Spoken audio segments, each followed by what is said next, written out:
Yo, what's up everyone? What's up PlayStation Nation? You are now tuned in to the What's Up PlayStation podcast. What's up? What it is, what it do? What's up? What it is, PlayStation, what's up? Bari and Persona got it locked in the tub. Saturday mornings, y'all know what's up.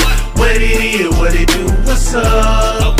What it is, PlayStation, what's up? Bari and Persona got it locked in the tub. Saturday mornings, y'all know what's up. They don't need no introduction. You already know what you getting, and that is facts with a discussion. The greatest to bless the mic without the needless interruption. Face it, we got an anatomy like a little bite of me for a concussion. You know what's up, man. I mean it when I seen it. I was proud of these brothers. They entertain the people every week without cussing, and you don't ever hear the drama. They keep it clean on the podcast. Independent duo doing it big when they broadcast. Haters hate to see them doing positive things. PlayStation Nation got you, ain't it obvious, man? We pulling up every week and showing love in the chat. Unlike these other channels, these guys are showing it back. Like, what's up? What it is, what it do? What's up? What it is, PlayStation, what's up? Bari and Persona got it locked in the tub. Saturday mornings, y'all know what's up. What it is, what it do? What's up? What it is, PlayStation, what's up? Bari and Persona got it locked in the tub. Saturday mornings, y'all know what's up. They don't need no introduction. Persona, the gaming politician, politicking for the come up. Division and vision require precision, decision that gotta be thought of. The potential is exponential. Gaming credentials is what they brought us. Get caught up. You know, Bari bring the passion when he's speaking from the heart. He the best lisp on YouTube, climbing up the charts. And when Persona speaks, he gon' tear the mic apart. Intellectually, of course, cause you know the boy's smart. They cover the news with integrity, so you know it's a must watch. Ain't no console war, just two brothers being a font. What's up, PlayStation? Got the Saturdays locked. And if you ain't tuning in, you missing out. Get blocked. What's up? What it is, what it do? What's up? What it is, PlayStation, what's up? Bari and Persona got it locked in the tub. Saturday mornings, y'all know what's up. What it is, what it do? What's up? What it is, PlayStation, what's up? Bari and Persona got it locked in the tub. Saturday mornings, y'all know what's up. Yo, listen, man. I really do appreciate everyone that always comes through to rock out with me and Bari, man, on What's Up PlayStation podcast. A podcast by fans for the fans, or by the community for the community, I should say. Listen, man. For me, man, I'm gaming with Persona. If you enjoyed listening, definitely subscribe to this YouTube channel. I'm a PlayStation fan too.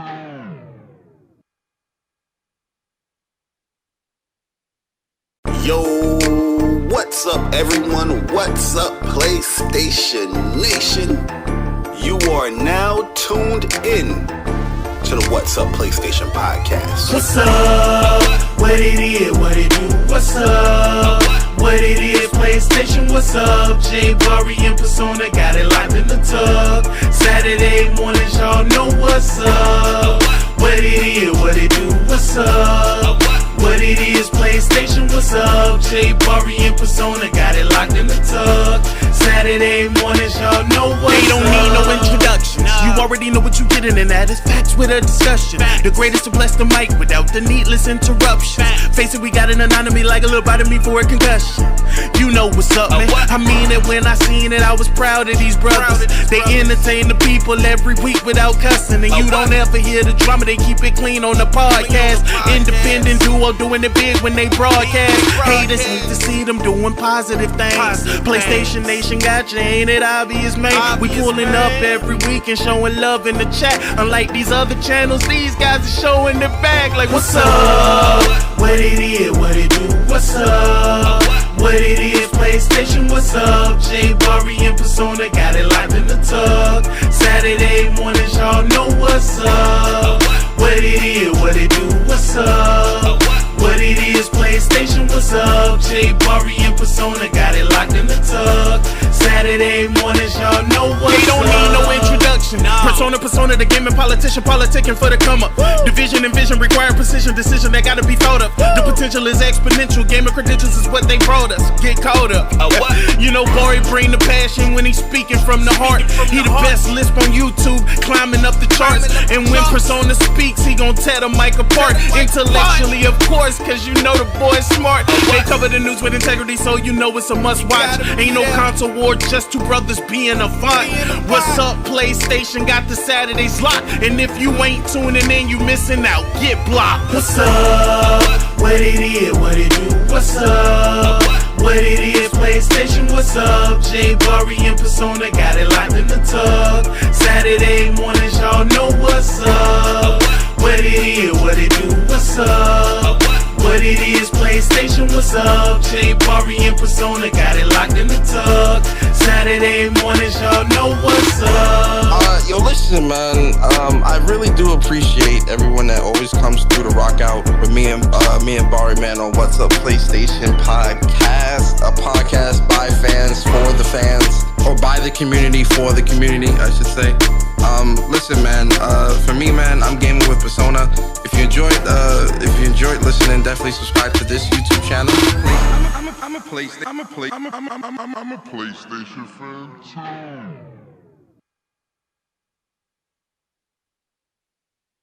Yo, what's up, everyone? What's up, PlayStation Nation? You are now tuned in to the What's Up PlayStation podcast. What's up? What it is? What it do? What's up? What it is? PlayStation. What's up? J Bari and Persona got it locked in the tub. Saturday mornings, y'all know what's up. What it is? What it do? What's up? What it is? PlayStation. What's up? J Bari and Persona got it locked in the tub. Saturday mornings, y'all know what's up. They don't need no introduction. You already know what you getting, and that is facts with a discussion. The greatest to bless the mic without the needless interruption. Face it, we got an anatomy like a little bite of me for a concussion. You know what's up, man. I mean it when I seen it. I was proud of these brothers. They entertain the people every week without cussing, and you don't ever hear the drama. They keep it clean on the podcast. Independent duo doing it big when they broadcast. Haters hate to see them doing positive things. PlayStation Nation got you, ain't it obvious, man? We pulling up every week and showing love in the chat. Unlike these other channels, these guys are showing their bag like, what's up? What it is? What it do? What's up? What it is? PlayStation. What's up? J Bari and Persona got it locked in the tub. Saturday mornings, y'all know what's up. What it is? What it do? What's up? What it is? PlayStation. What's up? J Bari and Persona got it locked in the tub. Saturday mornings, y'all know what's up. They don't need no introduction. Persona, the gaming politician, politicking for the come up. Division and vision require precision, decision that gotta be thought of. The potential is exponential, gamer credentials is what they brought us. Get caught up. You know, Bari bring the passion when he's speaking from the heart. He the best lisp on YouTube, climbing up the charts. And when Persona speaks, he gon' tear the mic apart. Intellectually, of course, cause you know the boy's smart. They cover the news with integrity, so you know it's a must watch. Ain't no console war, just two brothers being a font. What's up, PlayStation? Got the Saturdays locked. And if you ain't tuning in, you missing out. Get blocked. What's up? What it is? What it do? What's up? What it is? PlayStation. What's up? J Bari and Persona got it locked in the tub. Saturday mornings, y'all know what's up. What it is? What it do? What's up? What it is? PlayStation. What's up? J Bari and Persona got it locked in the tub. Saturday mornings, y'all know what's up. Yo, listen, man. I really do appreciate everyone that always comes through to rock out with me and Bari, man, on What's Up PlayStation podcast, a podcast by fans for the fans, or by the community for the community, I should say. Listen, man. For me, man, I'm gaming with Persona. If you enjoyed listening, definitely subscribe to this YouTube channel. I'm a PlayStation fan too.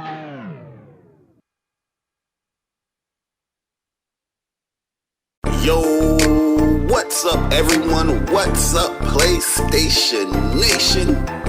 You are now tuned in to the What's Up PlayStation podcast. What's up? What it is? What it do? What's up? What it is? PlayStation. what's up? J Bari and Persona got it locked in the tub. Saturday mornings, y'all know what's up. What it is, what it do, what's up? What it is, PlayStation, what's up? J Bari and Persona got it locked in the tub. Saturday mornings, y'all know what's up. They don't need no introductions. You already know what you getting, and that is facts with a discussion. The greatest to bless the mic without the needless interruptions. Face it, we got an anatomy like a little bite of me for a concussion. You know what's up, man. I mean it when I seen it. I was proud of these brothers. They entertain the people every week without cussing, and you don't ever hear the drama. They keep it clean on the podcast. Independent duo doing it big when they broadcast. Haters hate to see them doing positive things. PlayStation Nation got you, ain't it obvious, man? We pulling up every week and showing love in the chat. Unlike these other channels, these guys are showing their back like, what's up? What it is, what it do, what's up? What it is, PlayStation, what's up? J Bari and Persona got it locked in the tub. Saturday mornings, y'all know what's up. What it is, what it do, what's up? What it is, PlayStation, what's up? J Bari and Persona got it locked in the tub. Saturday mornings, y'all know what's up. They don't need no introduction. Persona, the gaming politician, politicking for the come up. Division and vision require precision, decision that gotta be thought of. The potential is exponential. Gamer credentials is what they brought us. Get caught up. You know, Bari bring the passion when he's speaking from the heart. He the best lisp on YouTube, climbing up the charts. And when Persona speaks, he gon' tear the mic apart. Intellectually, of course, cause you know the boy's smart. They cover the news with integrity, so you know it's a must watch. Ain't no console war, just two brothers being a font. What's up, PlayStation? Got the Saturdays locked. And if you ain't tuning in, you missing out. Get blocked. What's up? What it is, what it do, what's up? What it is, PlayStation, what's up? J Bari and Persona got it locked in the tub. Saturday mornings, y'all know what's up. What it is, what it do, what's up? What it is, PlayStation, what's up? J Bari and Persona got it locked in the tub. Saturday mornings, y'all know what's up. Yo, listen, man. I really do appreciate everyone that always comes through to rock out with me and Bari, man, on What's Up PlayStation podcast, a podcast by fans for the fans, or by the community for the community, I should say. Listen, man. For me, man, I'm gaming with Persona. If you enjoyed listening, definitely subscribe to this YouTube channel. I'm a PlayStation fan too.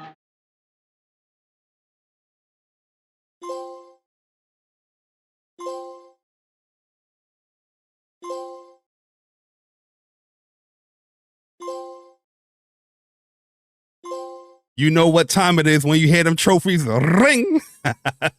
Yo, what is good, YouTube? What's up, PlayStation Nation? Welcome to another episode of the What's Up PlayStation podcast, episode 150 to be exact. Fun fact, today's episode, we are 150 episodes away from 300.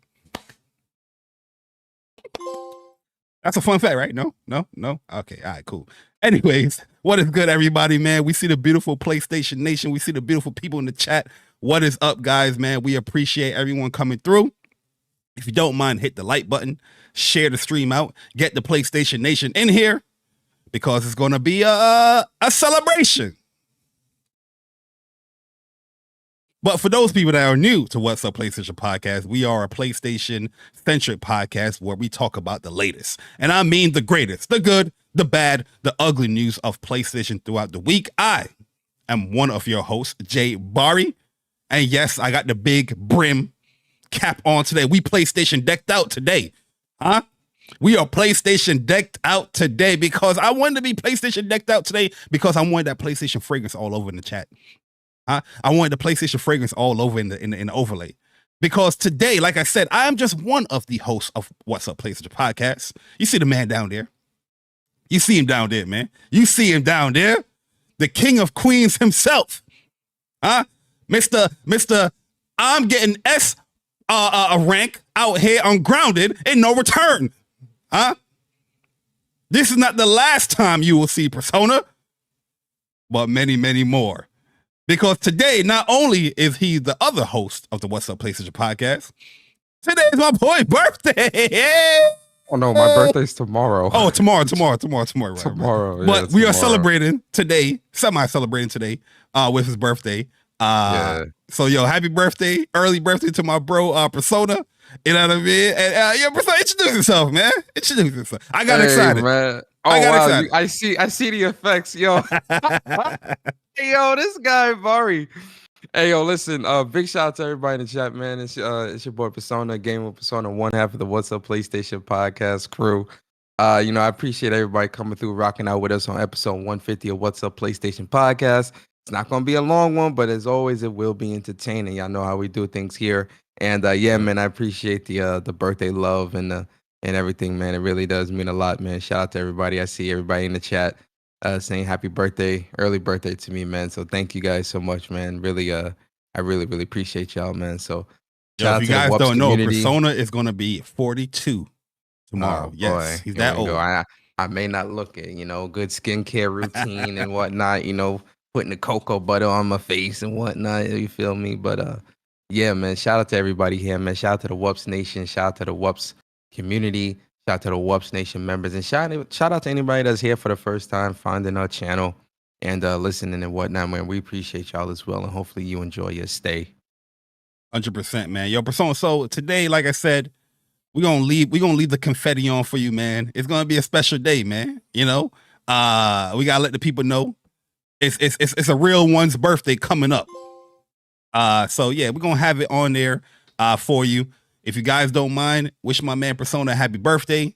Listen, when you get into your 30s, man, it needs to be celebrated.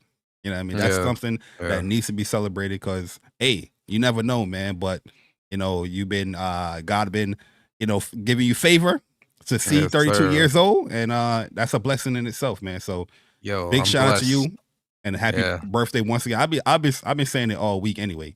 But you know what I mean, yo? That's my bro right there, Persona, man. So it's good to see another year that this man is here. Yeah. Thank you, man. Appreciate it, brother. Real talk. It definitely is a blessing to be able to make it to this age, and I'm hoping to see another 50, 60 years, So absolutely, man. Here's the good health and whatnot. And I appreciate everybody, wishing me happy birthday and giving me a lot of love, man. I appreciate it. PlayStation sent me a DM right now.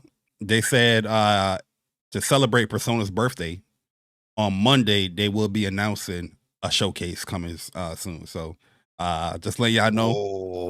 PlayStation. If you're gonna do that for your boy, that might be that's a great birthday gift. Hey, PlayStation, the ball's in your court. Okay, the ball's in your court. I'm just saying. I might have put a little pressure on you, but I'm just saying.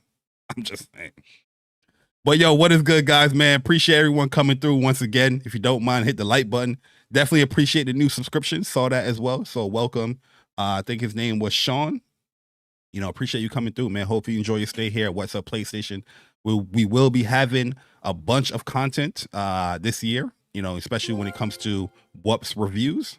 So be on the lookout for that.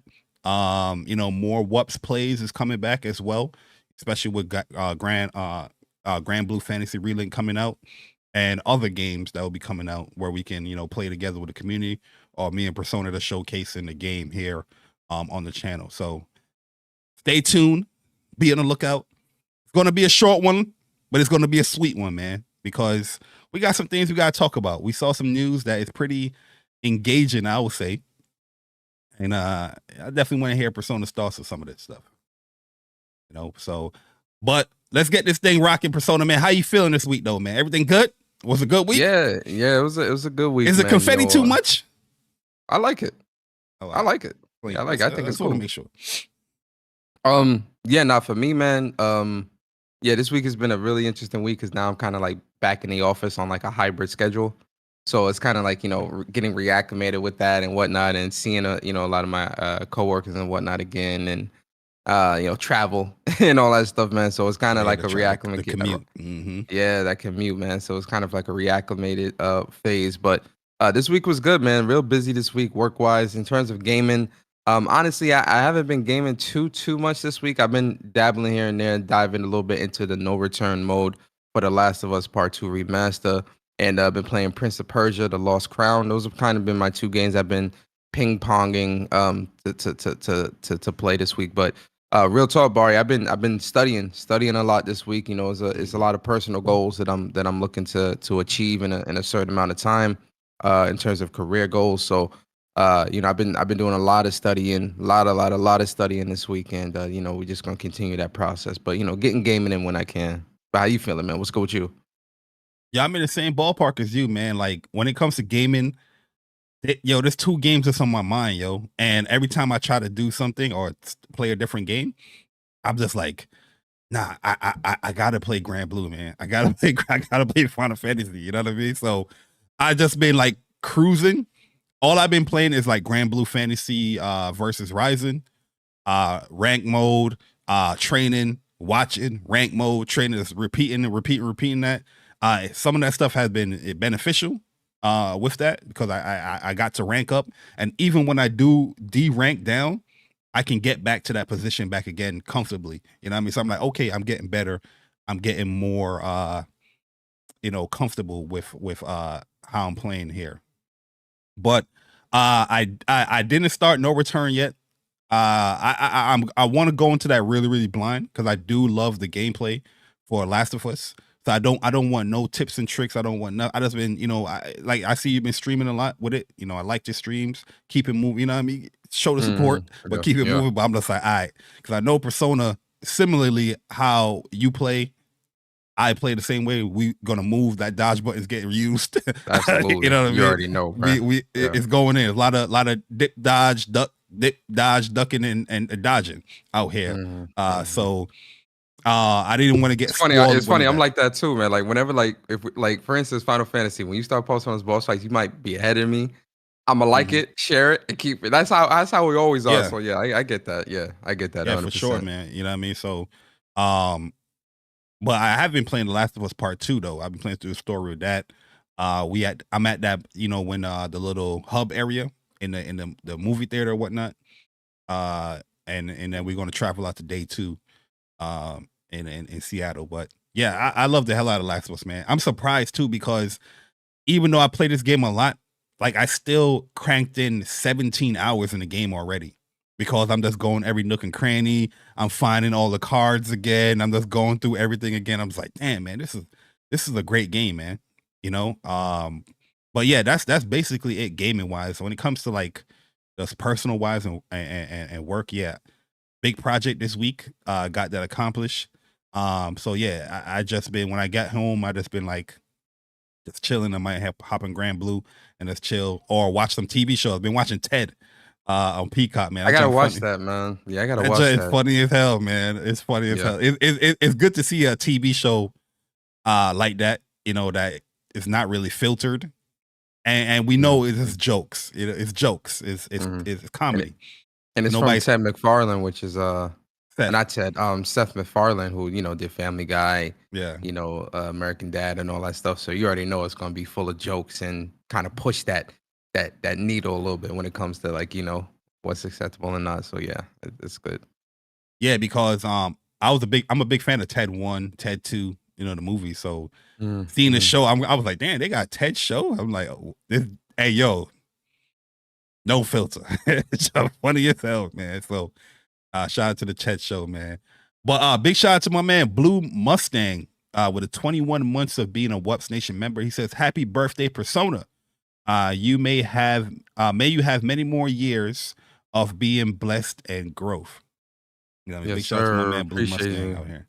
Yeah, you know, Blue Mustang is always good people because he goes to like the Gamescom stuff. You know, he's always reporting in on what's going on over there. Yep. Big shout out to Blue Mustang, man. Appreciate you for the birthday love, man. I appreciate it, bro.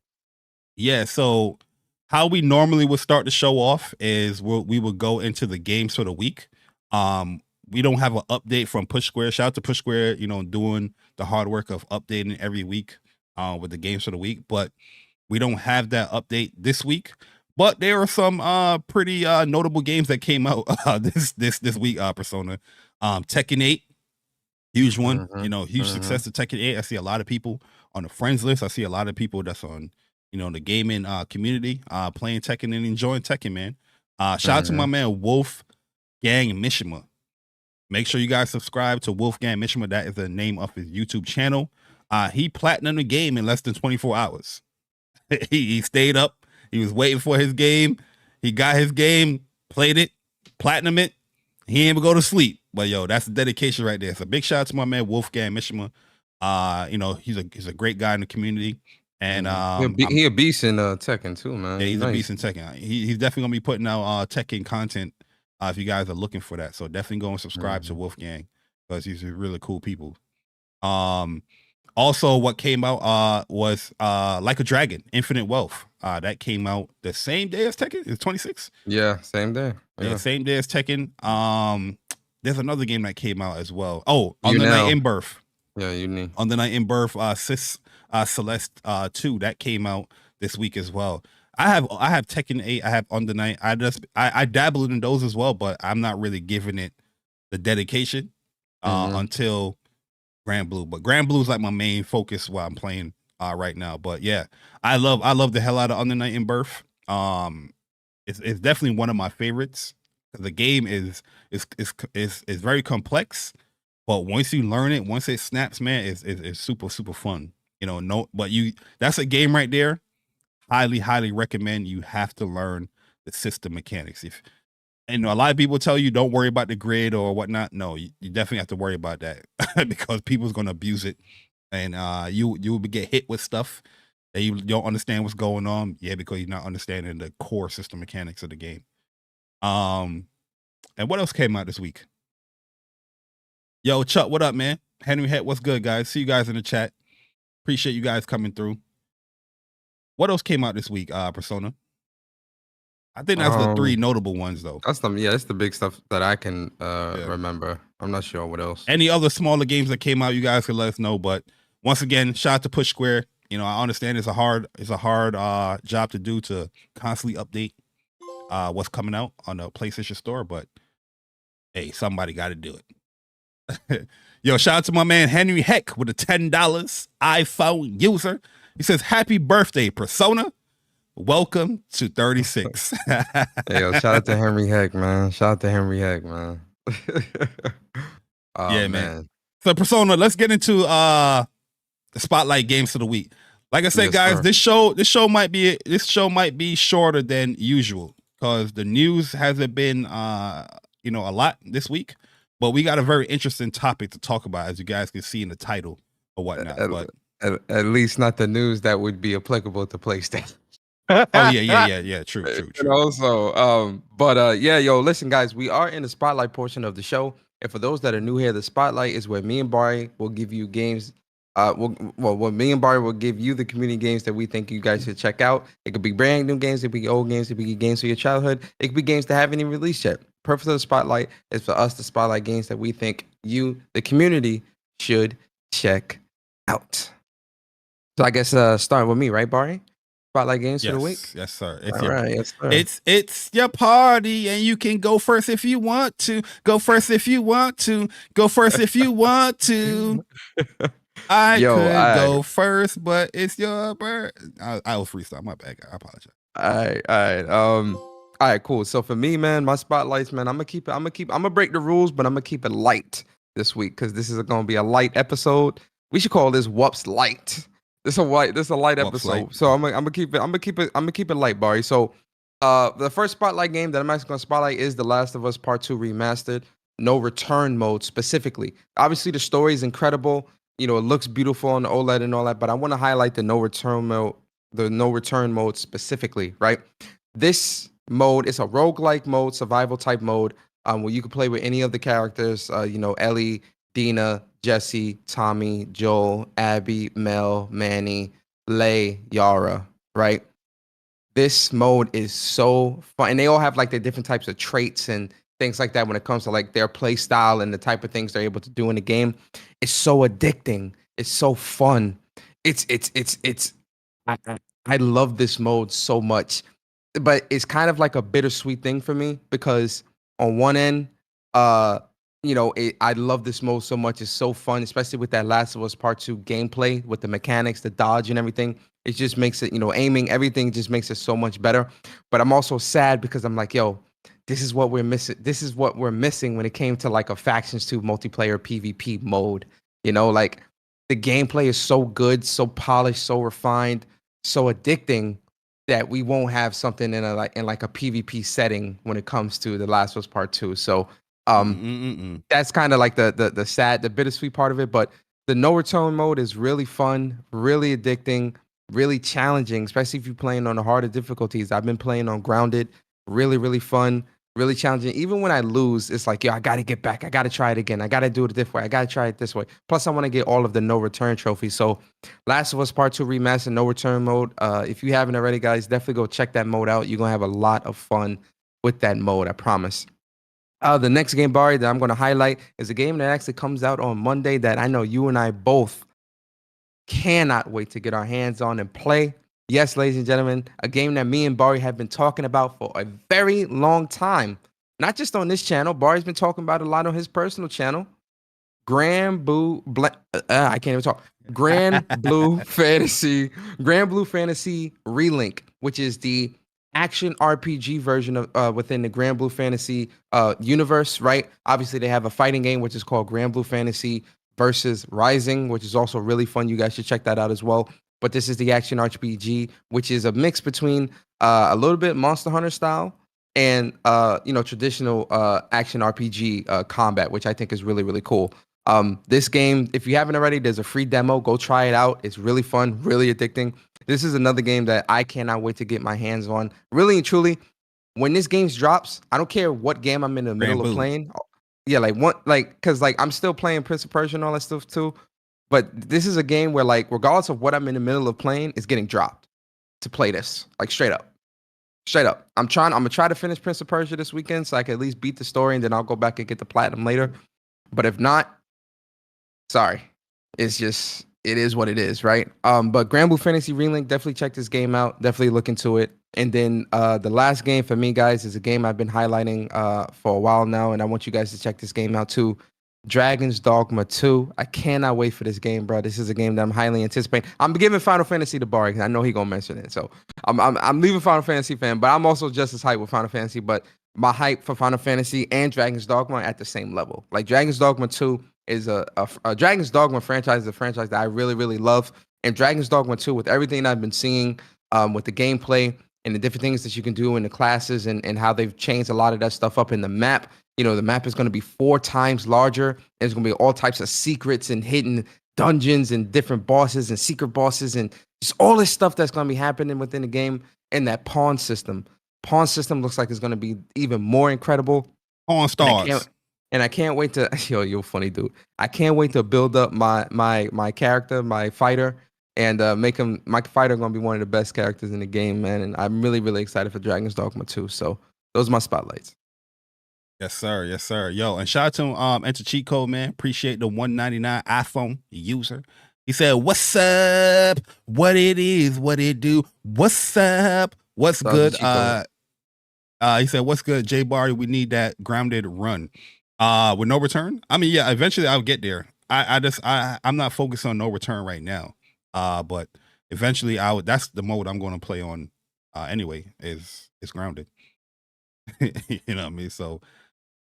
Don't worry, that stuff will come, but after Rebirth. Yes, for sure. I ain't even gonna hold y'all, man. Like I could hop on that joint right now, but nah, that's not on my mind. Is the 3 R's. And these are my spotlight games for the week. The 3 R's. Y'all ready? Grand Blue Fantasy versus Rising. Hey. I love that game, man. I think that fighting game is so fun. It's getting better and better as you get better and better, as you play better people. It's just been a lot of fun playing the game. Story mode, fun. The Grand Bruise mode is actually fun as well.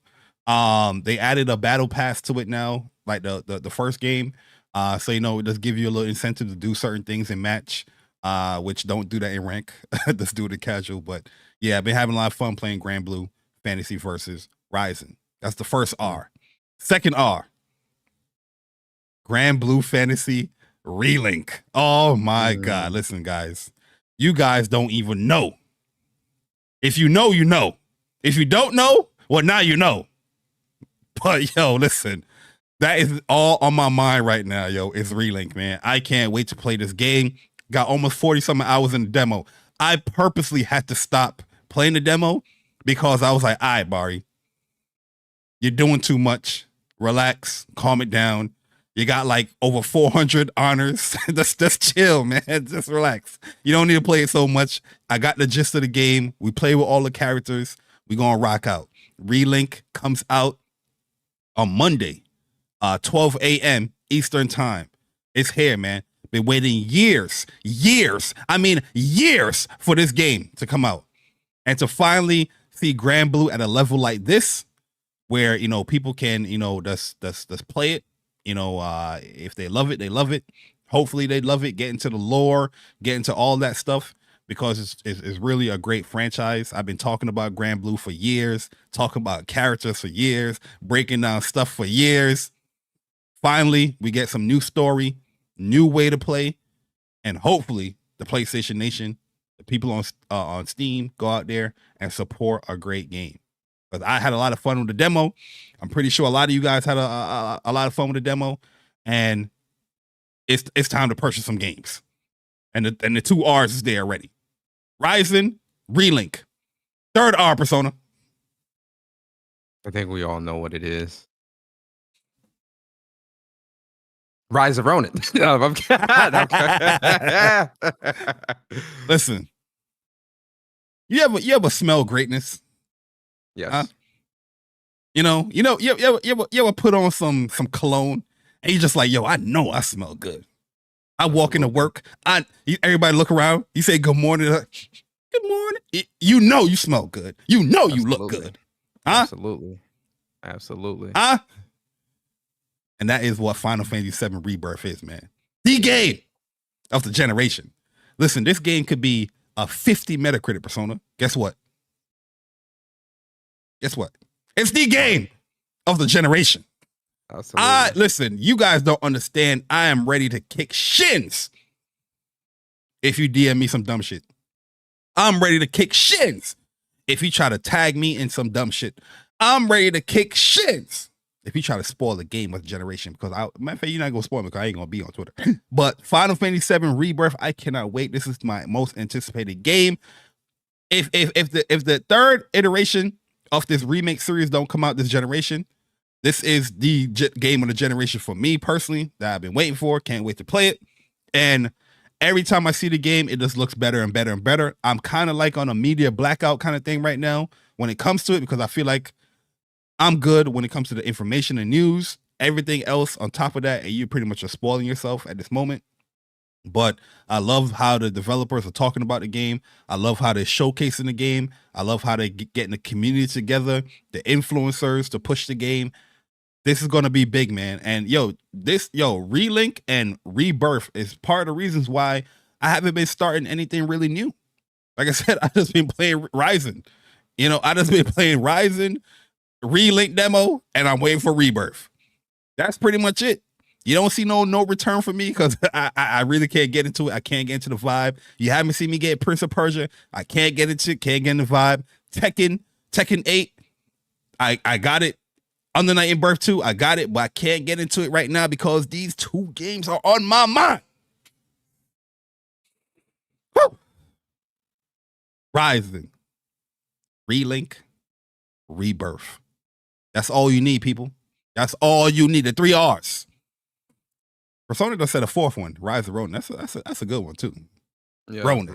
You know what I mean? But we're gonna leave it right there, man. 3 R's, Ryzen, Relink, Rebirth. Let's get it. So yeah, that's the Spotlight Games of the Week. Let us know your thoughts. Let us know what games you guys are anticipating. That's coming up in the chat, live chat here, or later on when you watch a podcast in the comment section. But that is the Spotlight Games for the week. So Persona, you ready to start the show, man? Mm-hmm. Ready to start the show. Appreciate you guys coming through. We see you guys in the chat, man. Thank you guys.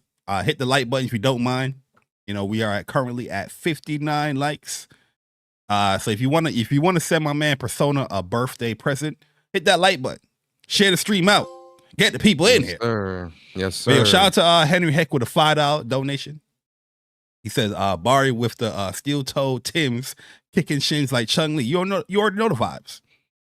We got the new buck steel toe joints. You know what I mean? Double soles, double leather padded. Oh no, those are nasty work. We don't do that one. But you know what I mean? For the Tim's connoisseur, you know the vibes, how we get down with the Tim's. We're very specific. Okay. But let's start the show, man. Oh no, tomorrow's Persona's birthday. We just celebrating today. Yeah, tomorrow my birthday, Chuck. Not today. Yeah. So let's start the news off with the top downloaded games for 2023. So these are the PlayStation Store top downloads within 2023. This is a very interesting one. Okay, so this is the whole year of the top games digitally in the PlayStation Store. What you think is number one, Persona? Before I scroll down, you probably cheated already, but I already cheated, so I can't. What's the number one in the U.S.? I think we already know. Even if I didn't look, I would have known because there was the number one best-selling game for 2023 on NPD. So, Hogwarts Legacy. Okay. Let's see. Ding ding ding ding ding. Woo! That boy smart. That boy good. That boy good. That boy good. That boy good. Hogwarts Legacy was the number one selling game in U.S. and Canada. The number one selling game in the EU was EA Sports FC FIFA 20. Yeah, FIFA. Or what they used to call FIFA. Call of Duty Modern Warfare 3, number 2. Spider-Man. Marvel Spider-Man 2, number 3. That's crazy, bruh. Yeah. That is crazy. Spider-Man is number 3 in US, Canada, and EU. It made top 5. In the span of 3 months, it is one of the top downloaded games of the year. Crazy, bruh. That's 3 months. Crazy. Crazy. Madden, like the typical. These are not shockers as far as like best selling stuff. Star Wars, Jedi Survivor up there. Baldur's Gate 3. So we actually see, because Baldur's Gate is not on the NPDs, but the digital store, it is in top 10 for the PlayStation store. Diablo 4. Stark difference here in the US and EU, where you have FIFA or FC 24 down here. What is this? This is 1, 2, 3, 4, 5, 6, 7, 8, 9. 9th place. And then in 10th place, we got Mortal Kombat 1, the best fighting game in 2023. Never. I did that for Chuck. And they got Street Fighter 6 all the way down to number 19. Jeez. I don't think that's bad for Street Fighter though. For the whole year, I just wish it was higher. That's all. Yeah, I mean, I wish it was higher, but for the whole year, I don't think that's bad. Number 11 is MLB The Show. Number 12 is Final Fantasy 16.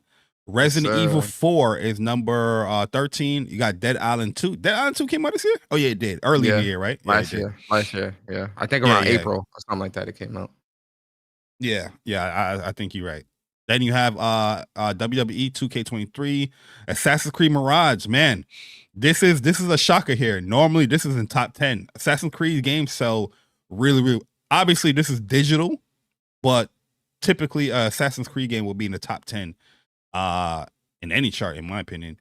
And then we got Tom Clancy Rainbow Six. There got to be a sale going on here. Dead Space, Street Fighter number 19, and Grand Theft Auto 5 number 20. I'm surprised GTA 5 is that far down. Honestly, I thought it would have been higher. Yeah, but this is PS5 version of it. PS4 version, we just have a little flip here. Call of Duty, Hogwarts, MLB. Let's see where Grand Theft at. See, Grand Theft is up a little bit more. Persona 4 Golden. Shout out to the PlayStation Nation. Getting that. Wobbly Life. What? Batman Arkham Knight. Batman Arkham Knight. Really?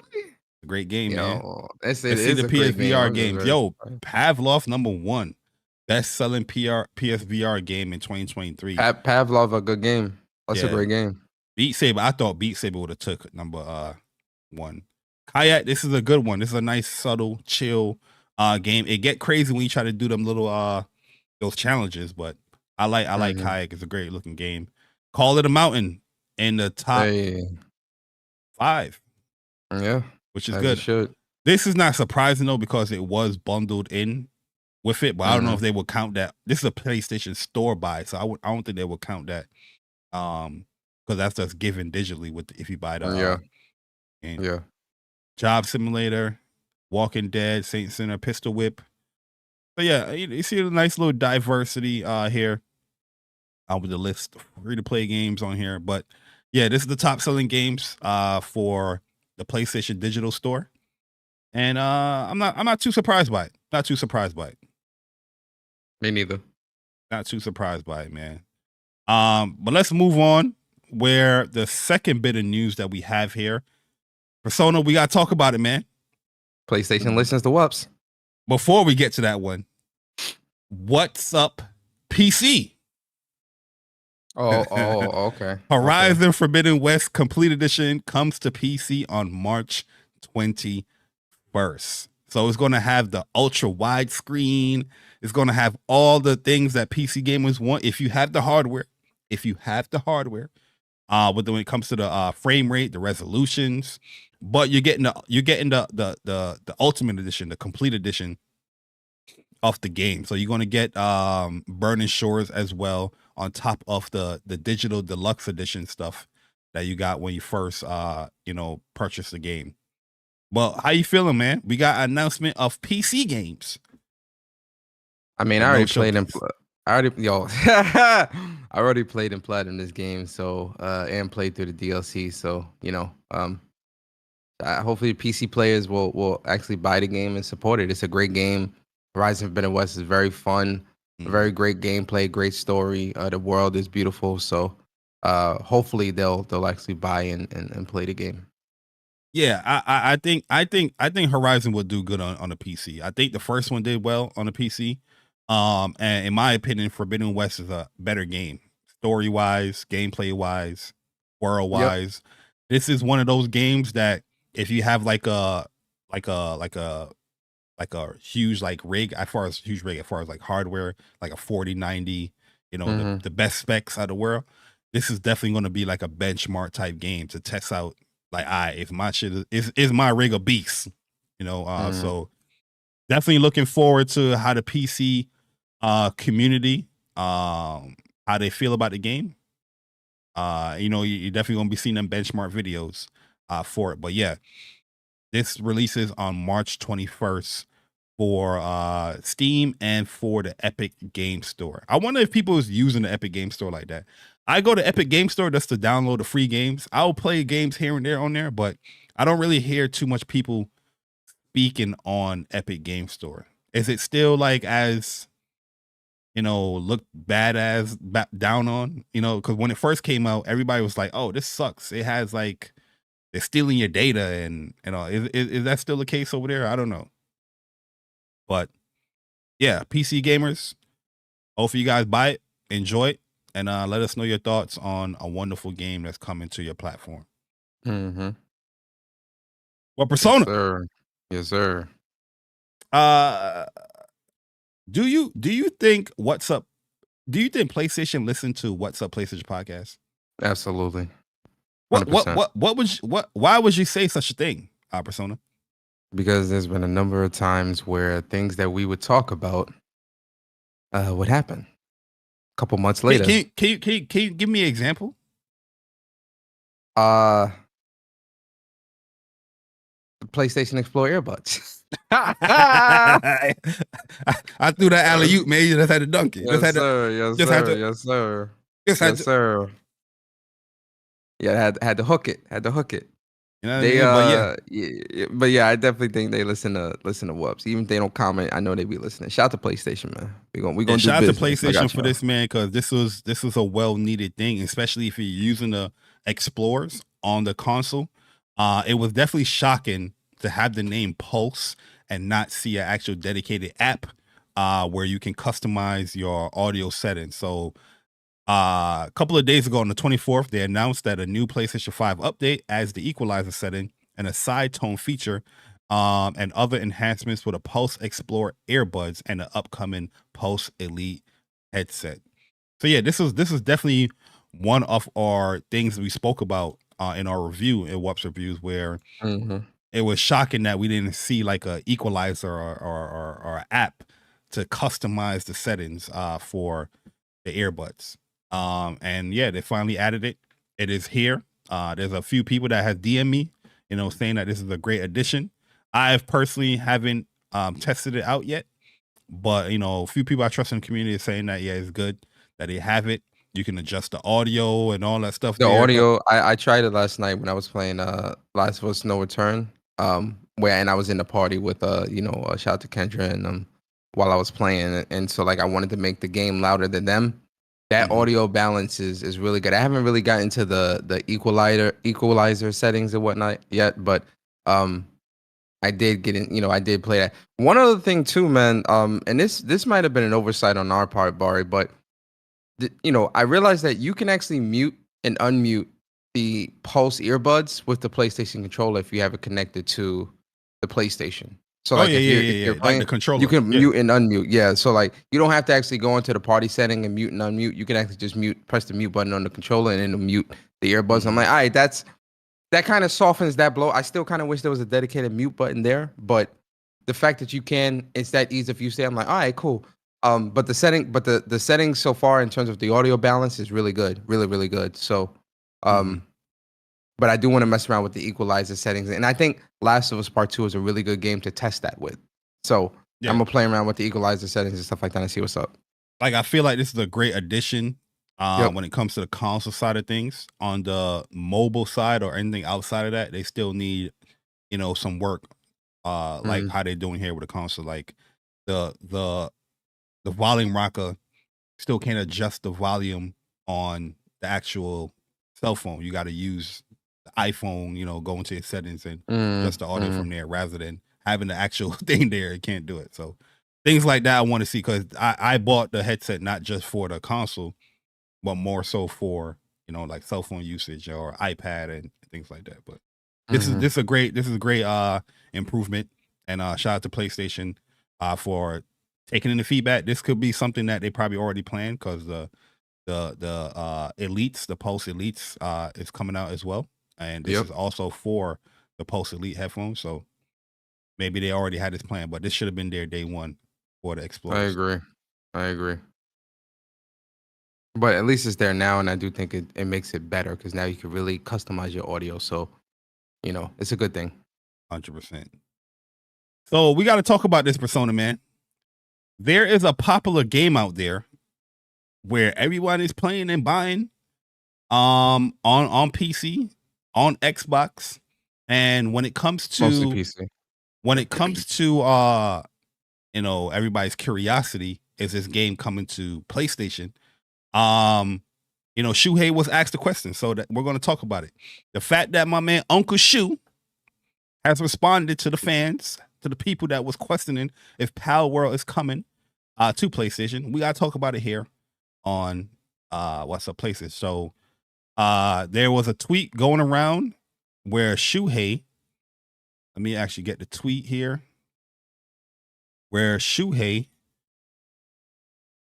there was asked this question. Shuhei is commenting on the success. Ooh, you got them DM show, boy. Close them DMs, boy. I see that on the Shuhei was asked. You see how many people DMing me? Yeah, Shuhei was asked. Shuhei was responding to the success of the game. Here he said, "Congratulations." Then we have this person named Duckman. Pretty much was asking Mr. Yoshida, please support SIE. So I guess he's saying that he support PlayStation so that the PlayStation 5 version can be released soon as possible.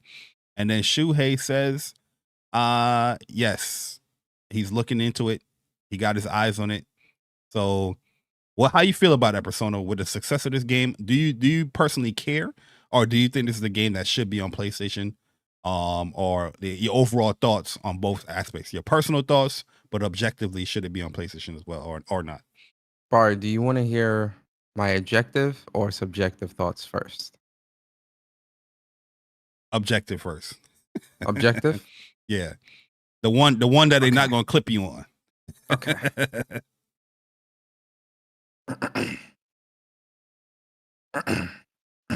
Uh-oh. Well, Mr. J. Bari, objectively, I think the success of Palworld is a tremendous thing to see. It's incredible to see how the community can rally together and provide the success of a game so quickly with over 7 million copies of this game being sold on Steam in early access. I think it's absolutely incredible to see the community come together and share their joy and excitement of a brand new game from a studio. And I'm happy that the studio is able to make the money that they're making so that they can continue to support both the game and the developers and everyone that works at the studio, and possibly work on a new project because of the success of this game. I think that is Mr. Gaming Politician. Yes, sir. I'm so happy that you are now mature. You know, you no longer have that Alvin and the Chipmunk voice. Absolutely. A little bass, a little baritone in your voice. And I feel like there's some growth within you, man. I took a long look at myself and I realized that I can't. I realized that I have to be beyond the console. I realized that I can't do the things that I used to do, and I have to look past the console war because it's about everyone gaming. It's about everyone playing games, and we all win. So I'm happy. Thank you. Thank you. Do you want to hear the subjective answer now? Yes. 100%. Yes. Bro, I don't give a fuck about this game, man. Yo, I really don't give a fuck about this game. Like, I really and truly do not care. Like, if, shout out to Shuei and the people that may want to play this, like, cool, right? Me personally, I truly do not give a fuck. I don't care about the game. I won't play the game. I have a PC, so if I wanted to buy and play the game, I can do that now, right? I don't need Shuei to bring this to PlayStation for me personally to be able to play this game. I just don't give a shit. I don't care. I never cared. It looks like interesting. Like, I can see the fun aspect of it, especially with like the Pokemon style characters and all this other stuff. But me personally, I don't give a shit. I really don't care. Like, if it comes, great for the people that may buy it and play it. But as for me, I'm good. Yeah, I do believe that a game this popular, you should be on like one of the most popular platforms as well. If it doesn't come, it doesn't come. It is what it is. I do think that console exclusives or platform specific games are needed to drive the industry. So regardless if it didn't come to PlayStation, you do have platforms where the game is on, and if you're interested enough in it, you can support it there. But if it does come to PlayStation, it is a good look for PlayStation that you have 123 million active users possibly can get the chance to play this game that everybody's talking about, right?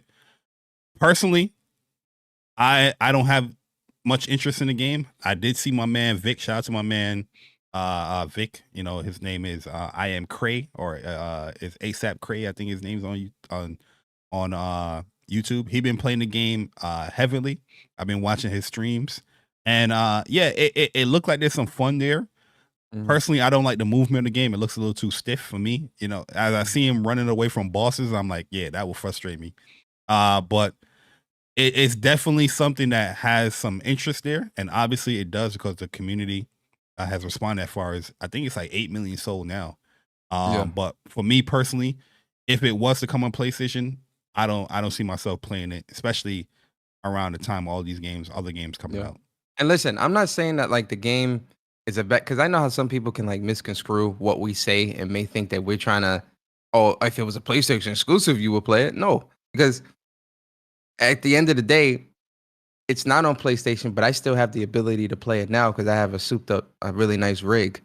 Bari does as well. So it's like we can play it right now. Excuse me. Like, it's not about playing it or not playing it. Just for me personally, there's other games that take priority for me, and I'm not really. I'm good. I'm good on that. Like I'm not really that interested to where I want to jump on that bandwagon and play it and try it. Gameplay I've seen, it looks cool. It looks interesting. It looks, it's definitely got that Pokemon-esque vibe with the survival aspects, which I think is a pretty interesting concept, right? And obviously, a lot of people are really gravitating toward this game and playing this game, and as they should. If you're enjoying the game, that's great. If it comes to PlayStation and it's something that you want to play, try and whatever, go for it, right? Yes, play it, enjoy it. I'm happy people are enjoying this game. For me personally, for me as a gamer, I'm good. And here's the other thing, Bari, because I know what this is going to turn into. Oh, but you hype for Foam Stars? Yes, I am. Yeah, because Foam Stars is a game that I've tried, played, and really enjoyed. And I was against Foam Stars as well. Bari was the one that was singing the praises of Foam Stars. I wasn't singing the praises until I played the demo or the beta. And I was like, oh yeah, I could definitely see myself playing this. But Foam Stars, it's a first person shooter. I'm enjoying it. Third person shooter. It's got that shooter arena style aspect to it. I'm enjoying it. I enjoyed it. I can't wait to play that as well. But here's the funny thing. I'm not playing Foam Stars day one either when it comes out on February 6th. Because you know what I'm going to be playing? Grand Blue Fantasy Relink. Max. Are you kidding me? So it's like, listen, play what you play, enjoy what you enjoy. But see, here's the other side of that conversation too, Bari. The same people that were shitting on phone, let me not. This the wrong show for that, man. This the wrong show, man. I'm sorry, I forgot we on WUPS. This the wrong show for that. I mean, it's your birthday, man. Listen, I'm gonna keep it very brief. On your birthday, you can say whatever you want. That's just the rules. I don't make it up, but that's the rules. I'm gonna keep it brief because I don't want us to go on a tangent. But the same people that were shitting on like games like Foam Stars or some of these more quirky style games, and I'm speaking specifically within the community that we kind of all congregate in, they're playing Palworld. And Palworld is some quirky shit. And I'm like, hold up. You don't like these types of quirky games, but you like this? Do you really like this, or are you just being a bandwagon fan? You get what I'm saying? So I'll leave it there. But listen, for those that are actually playing Palworld and are enjoying the game, I'm happy for you. I really am, and I hope you continue to enjoy the game and play the game. And I am extremely happy for Palworld's success, and I mean that. That's it. Yeah, big shout out to Palworld. I didn't know anything about this game 2 weeks ago, and you gotta praise huge success like that, especially for like smaller studio type games, because we definitely see within the gaming industry that even with success that's happening, layoffs are intimate. Yeah. And we're back here in the layoff section of it, because is there trouble in paradise when it comes to the gaming industry? Persona, we're seeing layoffs happening in Riot Games, a hugely popular studio or company, with very, very popular, like PC games, and they're branching into the consoles with smaller titles. They're branching into consoles and all platforms with like fighting games, TV shows, and whatnot. We also seen layoffs when it came to what you call it, People Can Fly. Embrace a Group has been laying off some people, but the one I wanted to highlight here is we're gonna go back to Riot Games, because they laid off 530 people just this week. They didn't really get to details as far as the layoffs. But they're still working on the games that haven't like changed, but that's a lot of people. But there's also news here where that rise of the Teenage Mutant Ninja Turtle game, the Last Ronin, breaking news that around 50 people, 50% of their workforce has been laid off. And then we have People Can Fly. They have laid off people as well. There's tons of layoffs that's happening within the gaming industry, and it's something that is it doesn't look good. You know, it doesn't look good. The people that are creating these games that we love, or games that looks interesting, that looks dope, we see game development is lasting much, much longer. But as long as game development is happening, people's getting laid off.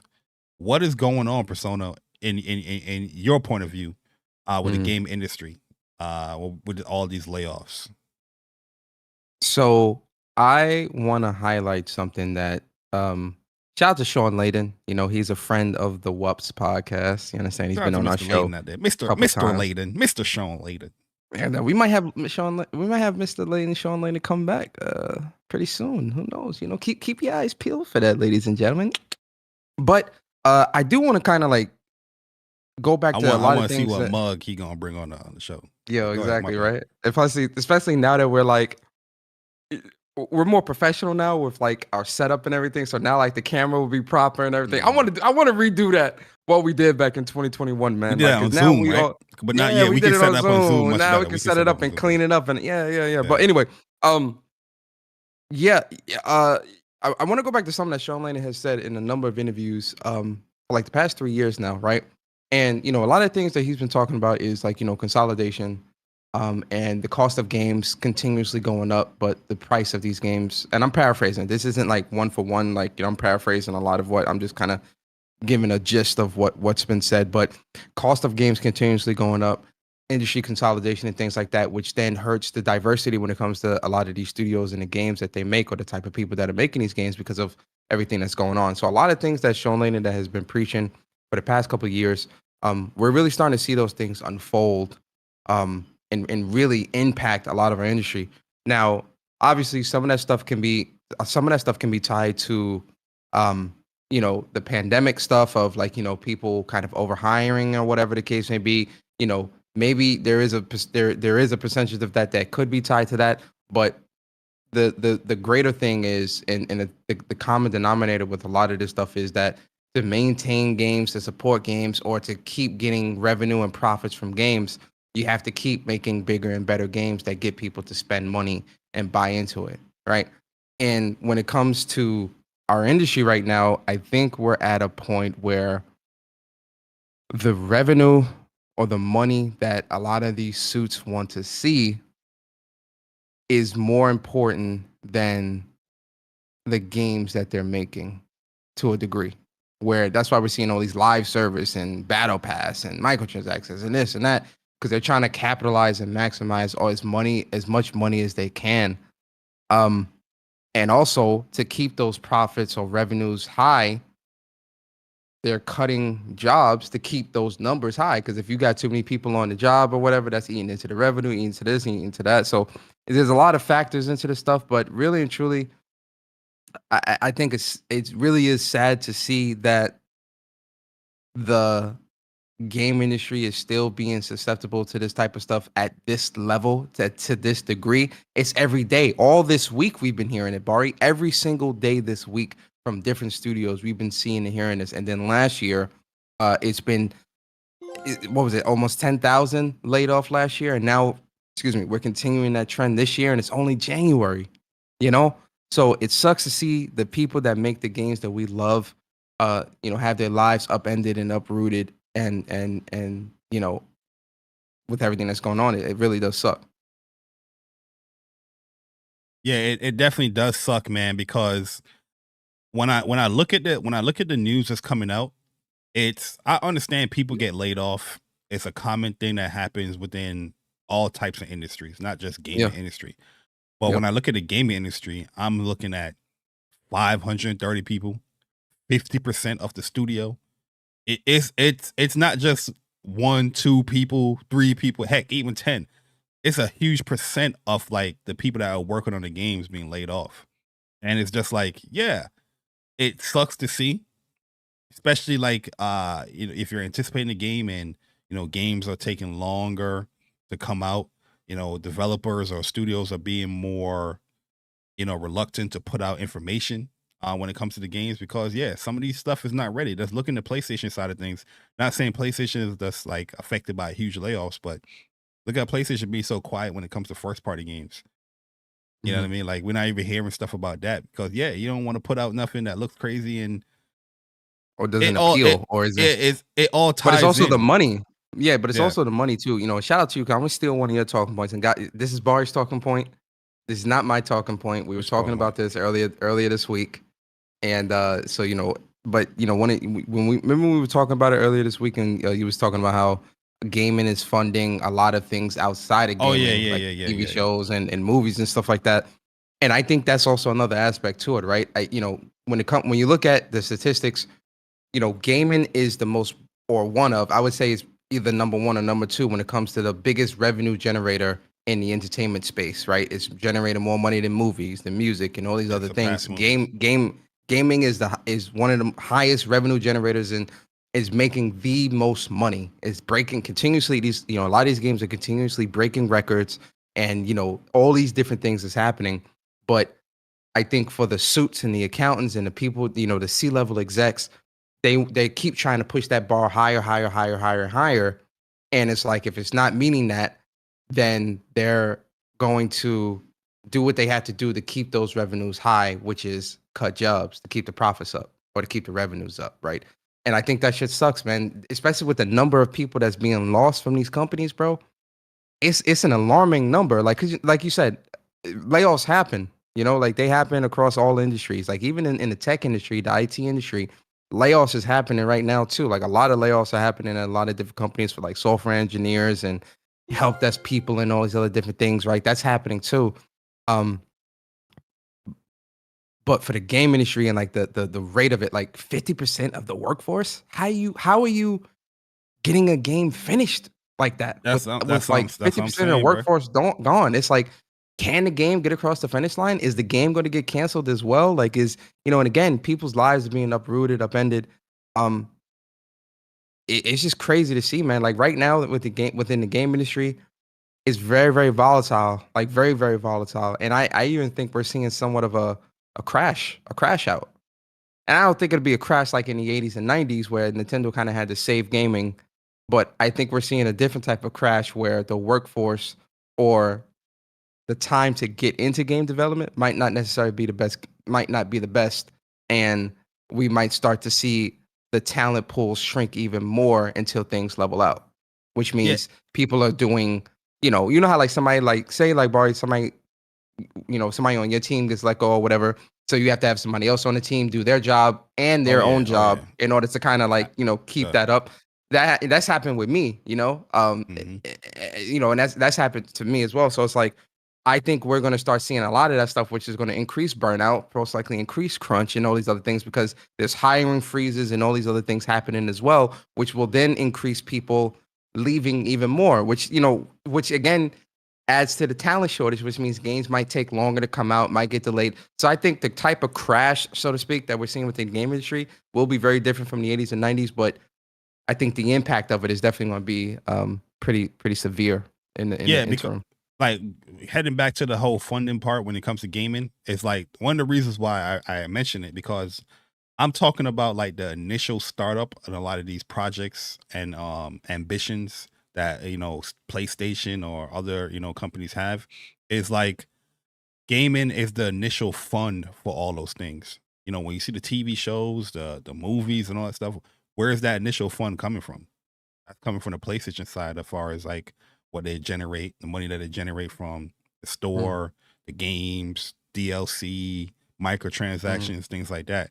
And that when it comes to development and why we see so much of those things or developers getting let go is because, when they look at the funding and they want to go and push the brand to TV shows and push the brand to movies, a part of that cuts come from developers. Oh, do you need all these QA testers? Do you need, these environmental designers? Do you need all, what I mean? And they start just cutting away because they have ambitions to push the brand to other avenues other than gaming in itself on the platform.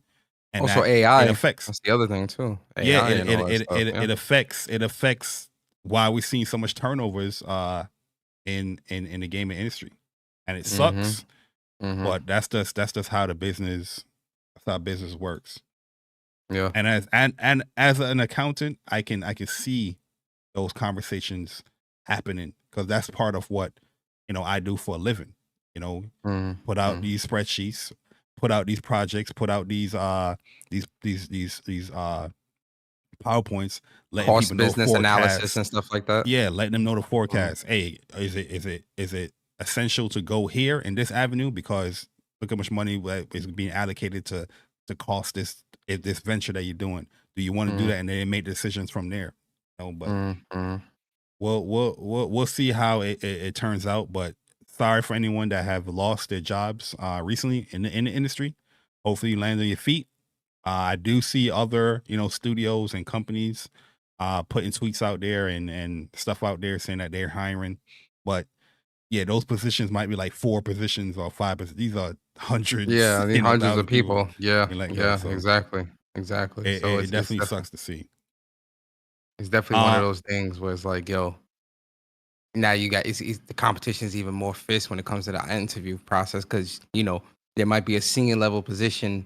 I know I seen one developer. She was saying that a lot of the developer jobs that she was looking at that they're hiring for are like senior level and leads, but not necessarily like an entry level style position, right? Or mid level or junior level leap of faith. Where it's like, that's what's a lot is on the market right now. It's like they're looking for senior level people that can hit the ground running type of people, and it's like, you might have to. It can be intimidating, but hey, sometimes you gotta take that leap. Still apply. Man. Hell yeah, still apply, man. Screw that. 100%. Even if it is a lead, still apply, because you might have the skills that they looking for to get the job done, and you can build a great leader. 100%. Yo, shout out to Stone. The Stony Pony. Shout out to Stone, homie Stone, with the 17 months of being a WUPS Nation member. She said hi to the chat and WUPS fellas. Happy birthday, Persona. Treat yourself. Hey, shout out to Milk and Magnesia. Appreciate you, Stone. Milk and Magnesia. And then shout out to DC Gaming with the 19 months of being a WUPS Nation member. He said, shout out to the best PlayStation podcast ever created. Whoa. Hey, yo, DC, wow. This is why people are on our necks right now, man, because those comments right there. He said, shout out to WUPS for pulling up to the Creed event. We back next week. So yeah, shout out to DC. Shout out to Wolfgang. They was hosting a Creed event where Teasy and Guapzilla, they was doing like their grudge match or whatnot. It was definitely fun to check out. I couldn't really watch it thoroughly because it was my sister's birthday yesterday. But when I was in there, it was definitely funny watching that stuff with Creed and everybody huffing and puffing and whatnot in the game. Yeah, so. Man. Shout out to TZ and Guap and all of them, and shout out to DC and Wolfgang and whoever for like commentating and hosting that. It was fun to watch. Good laughs and good jokes and stuff like that. I like watching that stuff and being a part of that. So it was really cool to watch that. Absolutely, man. And remember, TZ, remember, Guapzilla and I try to warn you. Hey, yo, man. Listen, man. Cheesy said, yo, I pulled up. He got his VR. He was practicing, and Guapzilla is like, boop, boop, boop, in the house. But yeah, shout out to Wolfgang. Make sure you subscribe to Wolfgang Mishima. Shout out to DC for hosting the event as well. It was definitely fun to watch for sure. All right, let's moving on. Man, that was very sad to talk about, man. Real talk, because it was. Yeah, I love gaming. I love the industry, and just seeing all of these layoffs is definitely disheartening to see. It's just like, damn, because now I worry for the platform or brands that I like. Like, damn, can this affect us? Is this coming? Not only that, but it's like, yo, as much as like we say like support the devs, and it's like, yo, we supporting the devs. It's like, are the execs supporting the devs? Are the C-level execs supporting the devs? You feel me? So it's crazy right now, man. It really is scary times within gaming. And like, yo, I don't want gaming to like die or go away, man, and I don't want I want my favorite developers and favorite studios to continue to make great games. Like, I don't want these studios to just cease to exist because, there isn't an extra zero at the end of something, and it's just like, yo, I don't know, man. It's a crazy time right now, man. Yeah, like I said, man, we've been seeing a lot of success within the industry, but the turnover is just way too high after all the success. And yeah, we're looking from the outside in, but Jesus, it's just like, man, this ain't two people. It's 500, 100, thousands. You know, it's just crazy. But here's some interesting news right here, Persona. I don't know how I feel about this one right here. I'm 50-50 with it. And I have to know more when it comes to this this update. But PlayStation out here doing work. They said the new PlayStation 5 system update that came today appears to disable the ability to use Cronus software on the PlayStation 5. Cronus manufacturers issued a notice on their website stating they are trying to fix the issue, but that for now it's disabled because of Sony. So it's very understandable why PlayStation has done this with a console. Obviously, to eliminate a lot of cheaters that would use like these Zen Cronus Max to put these scripts on the console so they can have godlike accuracy, headshot multiply, headshot all day, walls, hacks, and all that stuff. So it's very, very important. But the other side of it is like I've seen where people that do play fighting games, where let's say somebody enjoy using the DualShock 4 controller rather than a DualSense controller for fighting games, whatever converter that they use is affected to it. I think there was one converter that I saw that people said that this one still works and it's still good to go. But it's a good thing that PlayStation is trying to eliminate the cheating. But on the flip side, there's also people that use these things on the games that they love, but now they can't use it anymore, or they got to go into a different avenue buying a different converter. But how you feel about this, man? Good. Get rid of these cheaters. Get rid of these cheating ass people using the Cronus Zen and the Cronus Max and all that bullshit. Good. Get good. Get good with real skill and not with that all that crap you using. Especially in Call of Duty. Call of Duty. How many Cronus Zens we come across, Bari, in our years of playing COD? Headshot godlike dudes. Yeah. Submachine guns, headshot from deep. And you can tell. I can listen. I've been playing shooters a very long time. I know when somebody's using a Cronus and when they're not, or using some type of cheat to make their aim better or perfect or whatever. I can always tell. I know. Trust me.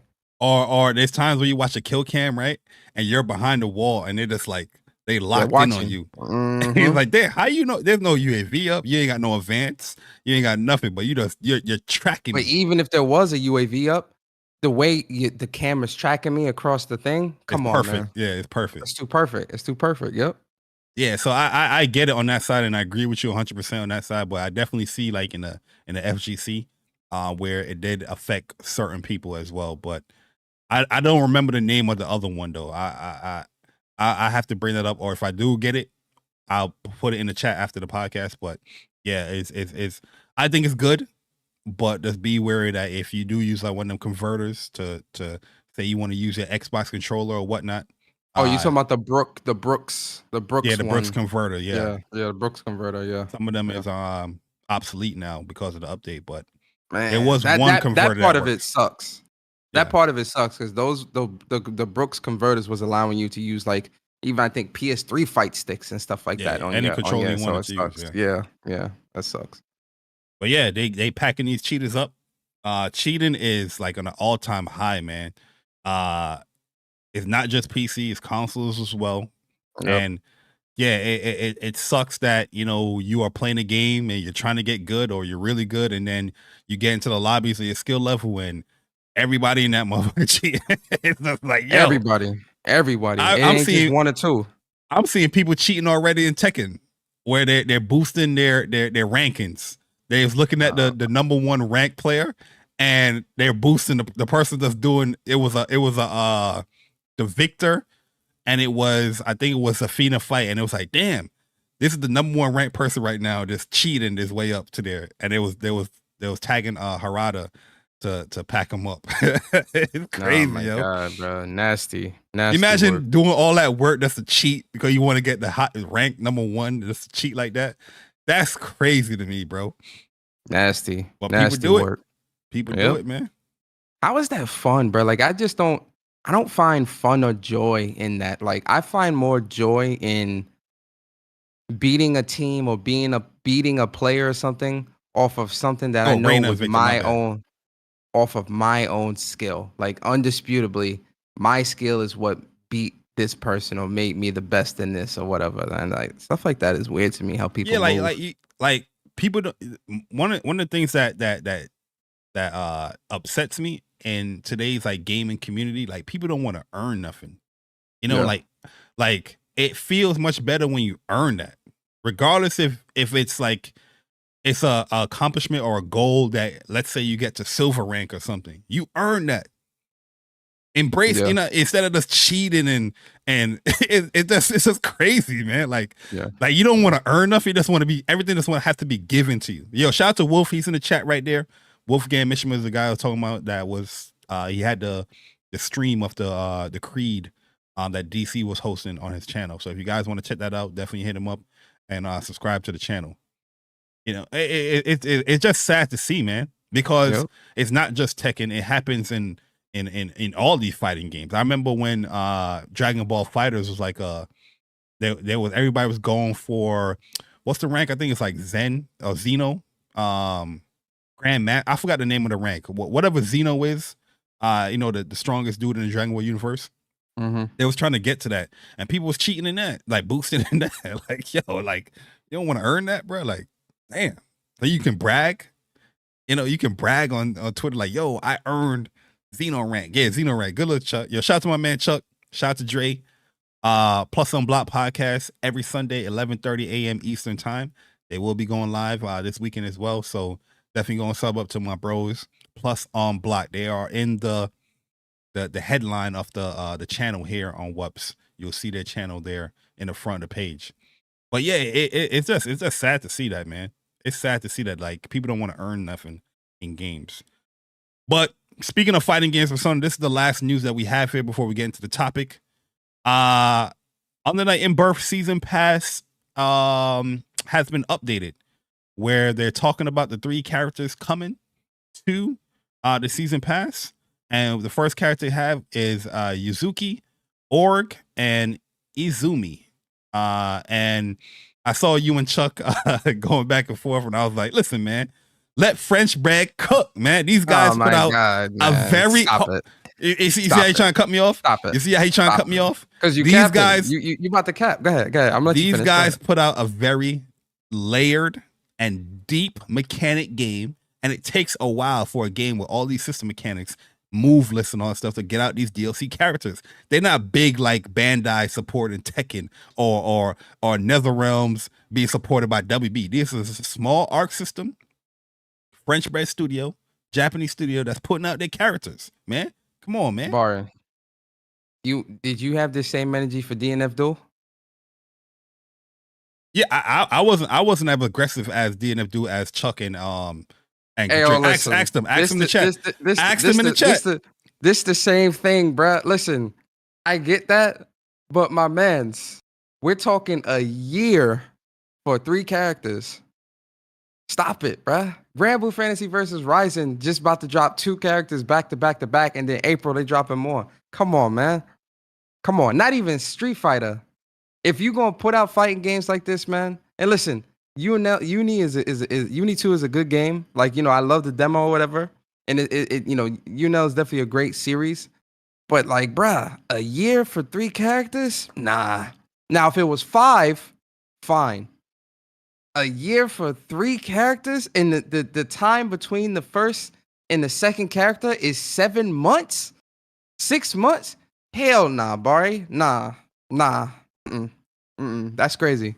That's a crazy time. And listen, I'm not saying, because there are a lot of characters in you Under Night in Birth 2. There are a lot of characters and a lot of different things to choose 24, from. So, yeah, right, there's a lot. There's a lot. Like there's a lot. 26 or but something like that. I'm only judging the roadmap. I'm not judging the game itself, because it's a great game and it does have a stacked roster. I'm not judging that. I'm only judging this character pass, bruh. If I'm buying into something like this and I see that timeline, nah, I'm moving on. I'm not even doing that. I'm like, nah, I'm good. That's crazy. That is crazy. I feel like That's from crazy. the outside in, it looks much crazier than the people that like. If you like play on the night in birth like that, I don't even think you really even worrying about these 3 characters. They're just additional shit. Oh But my I God, do, yo. I get your point. Yo, Chuck. I get your point. I get your Yo, point. Chuck, get your mans, bro. Get your Hey, mans, listen, bro. I got no smoke for French bread, man. I got no smoke for French bread, man. Chuck, you gotta come get your mans, bro. He not gonna listen to reason here, bro. This is crazy. No, I'm not listening. I'm not listening. You know, these are 3 additional characters, okay? 3 additional. Bro. On top of that, you get Kunon as a bonus with a season pass. Okay, so that's another new character that you got right there. It's like 4 new characters. Day 1. Let them cook. I do think that Org and Izumi is definitely long. You know what I mean? February 2025, August 2025. Bro, I even think Uzuki is long, pause, because the game came out in January. Mm-hmm. From January to August is what? 8 months?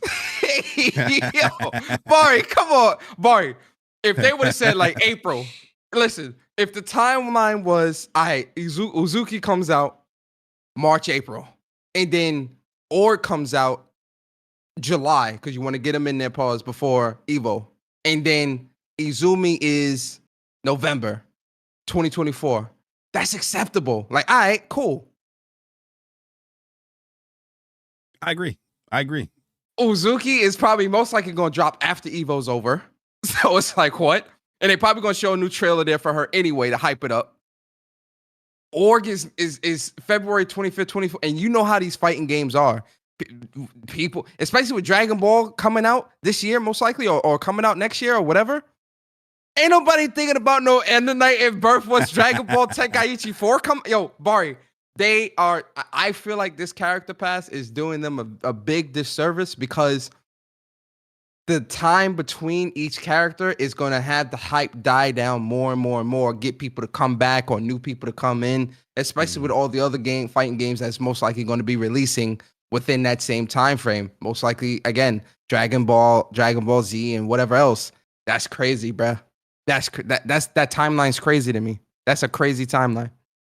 No, I agree. It is definitely a crazy timeline. And it does look wild the more I look at it.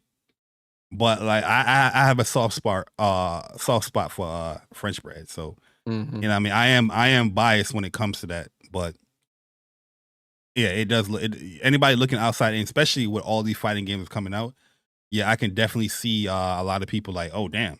You know what I mean? Like be honest with yourself. Or ask people in the chat. Like, for those that may pick up Uni 2. But most people not picking up Uni anyway. So I'll ask you, or I ask Chuck, because Chuck is in the chat. So I would ask him too, and probably Dre if he's listening. If you pick up Uni 2 right now, you playing it, blah blah blah. Are you going back to this once Dragon Ball Tenkaichi 4 drop? I'm not. And then again, you got the other arena fighters like Jujutsu Kaisen. They probably gonna come out with a new. I'm not. That's the away for me too. I'm damn sure not picking up Jujutsu Kaisen, but I know Jujutsu Kaisen has a big following. And then My Hero Rumble that's coming out. Then you probably gonna have a new Naruto Boruto game that might drop or something like that, or you're gonna have a new Demon Slayer game, the fighting arena game. That competition within that timeline of that year and a half, it's gonna kill that hype for Uni 2, bro. I feel like they're speeding up the death of that community with that.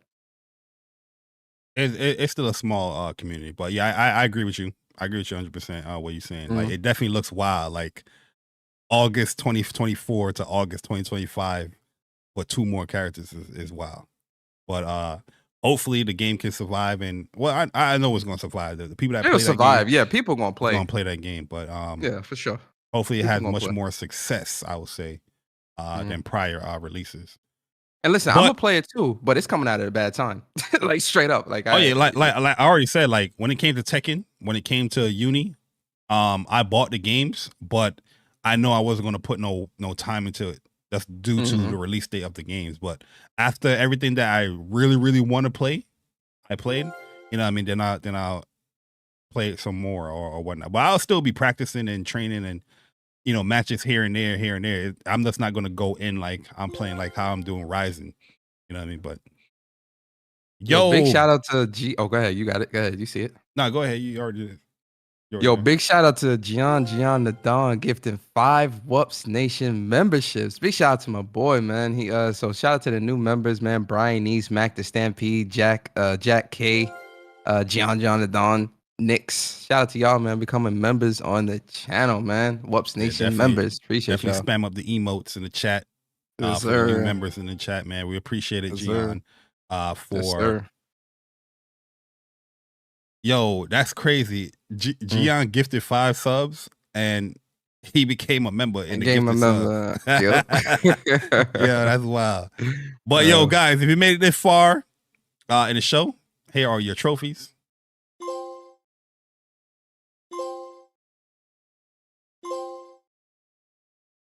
Yo, Persona, we did an hour and like 20-something minutes of like 5 news topics. Crazy. Imagine if it was a stacked news week. Sheesh. Yeah, man. Next week it's might definitely be been a 3-hour show. You know, the PlayStation on Monday announces showcase. That showcase or state of play. I think I don't think it'll be a showcase. I think it'll be a state of play. Yeah, state of play. Yeah, that's more reasonable. It'll be a state. Yeah, it'll be a state of play for sure. But we are here in a topic, Persona, and we got to talk about the future of PlayStation. Ooh. So sit back, relax, guys. Put your seatbelt on. But the WUPS boys about to take you for a ride. So, Persona, I got 2 questions for you. 2? You know, yeah, 2. Because what we're going to be talking about here is the CEO of Sony talking about the future of PlayStation. On PlayStation, gaming future will be on PC, mobile, and on cloud. So the statement that is going on here, which this is going to be one of those words that's going to be used a lot in the gaming community, ubiquitous, where redundancy, ubiquitous. Yeah, ubiquitous. I mean, ubiquitous. See, now you got me tongue tied. Ubiquitous. Ubiquitous. You gotta say the bic, the U. Some people say ubiquitous. I've heard a coworker say it like that. And ubiquitous. No, they said like ubiquitous. They say quit. They say quitting it. And so they say ubiquitous. Yeah, and I promise you, everybody in the meeting was like, you know, that little shake, like, okay. Yeah, you can't laugh at those shit like that. You guys let us flow. When you stopped there, you'd have messed up everything. I ain't gonna lie. If that would have happened to me and like this was like a Zoom meeting or a Teams meeting, I'd have turned off my camera and muted my mic, and I would have laughed. Like are you one of those that that turn the camera off? Yeah, I'd have turned my camera off. So as far as when you talk about the future of PlayStation, you said it will be ubiquitous. Yoshida says wherever there is computing, users will be able to play their favorite game seamlessly. Why PlayStation will remain the core product is we will expand our gaming experiences to PC, mobile, and cloud. So with that being said, the question I wanted to ask you, Persona, and the chat as well, is the future of PlayStation. Does it look bright? Are you concerned?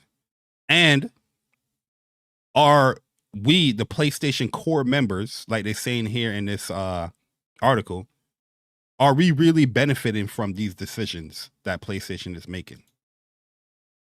Oh, those are good questions. So I'm gonna answer the first question, but I do want to point out something, right, with what PlayStation has said.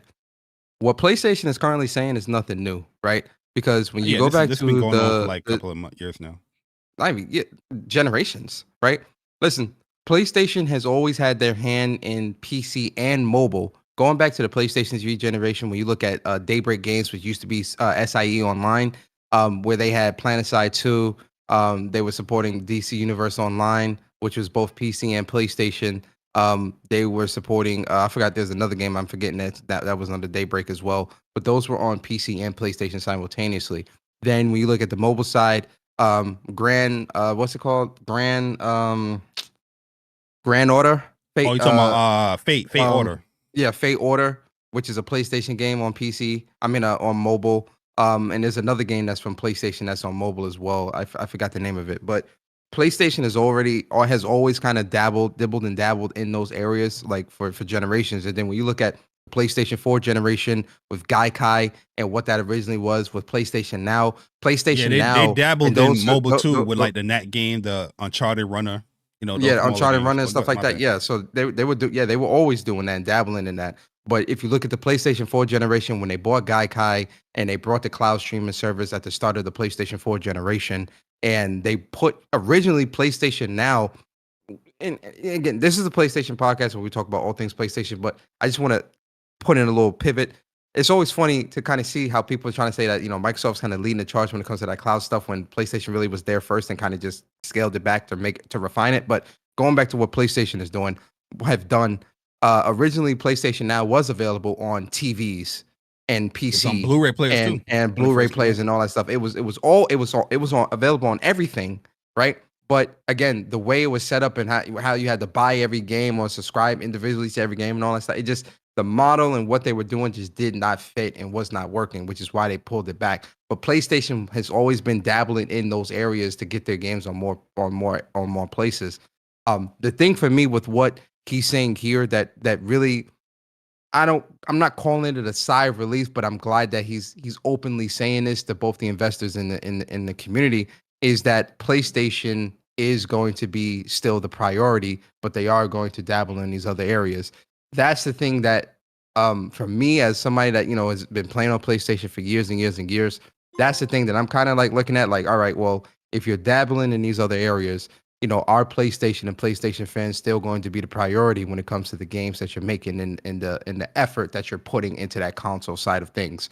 What my worry when it comes to PlayStation now, kind of, because they've always been kind of all in with these other platforms, but now they're kind of just like, it seems like they're kind of diving deeper into it and probably most likely going to be putting more investment behind these other areas. My worry with this stuff is always, where does this leave the PlayStation fan or the PlayStation gamer to the one when it comes to the ones that are buying into your platform? Because the reason why you're able to do a lot of these things where you're able to venture out into these other areas like mobile and PC and spend the money that's necessary to put things onto those platforms is because of the money that you're making from the PlayStation fan base and ecosystem. So I don't want that side of the business or that side of things to kind of falter and dwindle in the name of trying to chase money elsewhere. So I'm glad that he's kind of reiterating, listen, PlayStation 5 is still going to be at the center of what we do. It's still going to be the core of our audience and things like that. But we're also going to be dabbling in these other areas. And back to the interviews that both Herman Hulst and Jim Ryan had earlier at the start of this generation, where they were talking about how a lot of the games as a service games would be coming to PC day one, but a lot of the single player games would be on a case by case basis or have a staggered release. Again, that's playing into, kind of what they've always been doing. So, with how they're doing it now, I have no issue. My issue for PlayStation is more so the future, right? Now, your second question is the future bright? Yeah, as far as we know, it has the potential to be bright, but the thing is, we don't know how bright that is because we don't know what's coming. That was the first question. That was the first question. Sorry. You was getting to there, but you get it. Now you there. Yeah. So, in terms of it being bright, I do think for PlayStation, it is bright. But at the same time, we still kind of need to see what that forecast is looking like. How bright? Is it bright like a diamond? It has the potential to be, but I still think that's a very political answer, brother. That's a very he said it has the potential to be. I asked you, how bright is the goddamn future, man? And then asked me, is it shining bright like a diamond? And I'm telling you, it has the potential to be shining as bright as a diamond. But we do need to see what that first party is looking like from PlayStation. But from so far with what we've gotten, I would say based off the track record of PlayStation, yes, the history of PlayStation, it is looking like it will be bright. But I do think we still need to see what's up. Yeah, like I do think the PlayStation brand, the future does look bright for it. I do like comments where they're saying that the PlayStation will remain as the core product. That gives me, hope that, the console side of things is the core focus of every, business venture that you're going out to do. The problem that I have when it comes to what PlayStation is saying is the fact that we are, as you're pushing into these new ventures on PC, we're yet to see the mobile, rebranding of PlayStation on that side. The cloud thing has always been there. And I've been an avid, PlayStation Cloud or cloud user since like 2014. If you look at my channel, that's how I started my channel, was talking about PS Now and these cloud services and all that stuff. You're going to see a lot of the attention move to the new avenues that you're trying to, be in, like PC. One of the biggest issues that I'm seeing here, there's a reason why I asked the second question, which you're going to follow up as well, is, and this is something that you always ask yourself, Persona, are the console gamers, the PlayStation gamers, really benefiting from these moves? Mm-hmm. Yeah, we're seeing them venture into, PC and trying to put a foothold in there and, expanding the brand of PlayStation on the platform. Yep. But, something that we always hear is that, oh, this is always going to be great for PlayStation gamers, that you're getting more money or the brand is growing bigger over on other sides or other platforms. But how is it really benefiting the PlayStation gamer? Because even with all these things that supposedly supposed to benefit the PlayStation gamer, we're still in the dark as far as what new games is coming to PlayStation from the PlayStation studios. I think part of the development of why is being so long, especially when it comes to these live service games, is due to the fact that you're also dealing with another platform. Then you have other little questions that you're sweeping under the rug.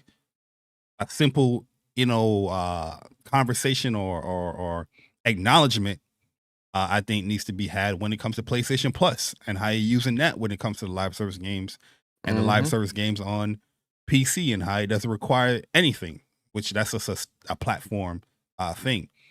Some of these conversations or these business plans that they have definitely needs to be re-looked at or reworked to pretty much put fair games into the console side that is your core and the other platforms. Because the core, it seems like it costs more, or you have to require more just to play your games as the core than other platforms, and we still not really benefiting from it, in my personal opinion. That could be different with other people, but from what I'm seeing, we're not getting more games. With this stuff been going on for years now with the PC side of things. We're not seeing more games. We're not hearing about the newer games. So what real benefits are we're seeing other than price increase? You know what I mean? And less off. That's just my opinion. No, yeah, and I think that was I think that's very valid, right? From my perspective, and this is something that I was saying like maybe 3 years ago, Bari, 4 years ago on my show, where I asked the question of, when they kind of like really started to pivot into the PC side of things with putting some of the games on PC, the question I asked was, when those walls come down for PlayStation, what do PlayStation fans get, right? And a lot of people are saying, oh, well, this is going to fund more games, fund more projects and things like that. And listen, PlayStation has definitely been funding, putting a lot of effort into, the Korea with like NCSoft and Shift Up and, the China with the China Hero Project and the India Hero Project and all these other different things, right? So we're seeing, we're kind of seeing the fruits of that with PlayStation investing heavily into a lot of other studios and a lot of different territories and trying to lock down as many different original style IPs and talent and things like that, especially with like, locking down Bungie and getting all these other things and the project with Ember Labs and all this stuff, right? So I think when it comes to the investment from PlayStation with investing in gaming as a whole, they're definitely all in, and we're seeing a lot of that, and we've seen a lot of that over the past 5 years or so, right? So I think from that perspective, yes. But we also kind of have to look at the ugly too, right? And the ugly is, I hate to bring this up, but we have to. Naughty Dog with Factions 2 being canceled. We're seeing games be canceled. That's what I mean with the less. Yeah, we're seeing price increases for PlayStation Plus. We're seeing kind of the mandate of PlayStation Plus for those games as a service games that's going to be both releasing on PC and PlayStation, but PlayStation players having to pay for PS Plus in order to gain online access to play these games online, despite those games being on PC. So it's like on one side, the PC side of things or mobile or whatever is most likely generating a bit more money coming in for you to make more investments in gaming so that you can strengthen the platform and the ecosystem as a whole. Great. On the other side, it looks like certain, some of the more core fans of the ecosystem are being shafted or kind of being taken for a ride, no pun intended, when it comes to the parity behind some of these game releases. Right. So I think that's where kind of things can get a little bit muddy, right? And listen, it's up to everybody's discretion, everybody's prerogative, because, some people may see that and not see a problem because of all the other benefits that come with it that they're seeing with the free games every month and things like that, which is also kind of all encompassing when it comes to the PlayStation Plus. So the argument kind of can go either way as far as I'm concerned. But I do think that when it comes to first party, PlayStation needs to be, especially if you're making statements like this, I think PlayStation needs to be more forthcoming with putting out roadmaps of what's expected. Because when you're making statements like, yeah, we're all in on cloud, mobile, and PC, but the console's still the core, it's like, okay, well, the console side is still waiting for you to give us that roadmap for phase 2 of PS5, and we still have yet to get that. And you're kind of doing this drip feed trickle effect, and it's like, well, no. We kind of want a proper roadmap because, again, look at the statements that you're making. If the core, if PlayStation's the core, and that's the most important side of the business or the core of the business, well, the core audience wants a roadmap. I think this, right? I think it is not a good look that when you say the PlayStation is the core, of the business, but when you're doing live service games, the core is not the most attractive place to play the game. I think that's an issue. Great. I agree. You know what I mean? I agree. Yep. I think that's a big issue there. And this is not me saying that you can't have the games on other platforms. That's a business decision that you made, but the core platform that your primary platform, it's not the most attractive platform. Big issue, in my opinion. Because as the more you do these releases and games, and the more the conversations happen, it's like, why would you play this game on PlayStation when you can play it here on this platform and it's much better, and you don't have to pay for Plus? That can hurt business. Exactly. That's my opinion with it. I agree. But I think a lot of people have different, points of view depending on, if you play on PlayStation a lot or if you moderately play on PlayStation or you don't play on PlayStation. The viewpoints are definitely going to be different. But just looking at like a hardcore, PlayStation fan that primarily plays on PlayStation, I get the business decisions. It does benefit PlayStation, but I'm still yet to see the benefits for the core console gamer with these decisions. You know what I mean? And this is coming from somebody that played the single player games, that played the multiplayer games, that played the live service games, that buy the games. You know what I mean? And I'm looking, still okay, what's the benefits here with these business decisions? Hopefully we get to see it one day, but it's just something to put out there in the PlayStation Nation. If you guys disagree, let us know in the comments. Let us know your opinions on how you feel about this subject matter. He also spoke about the whole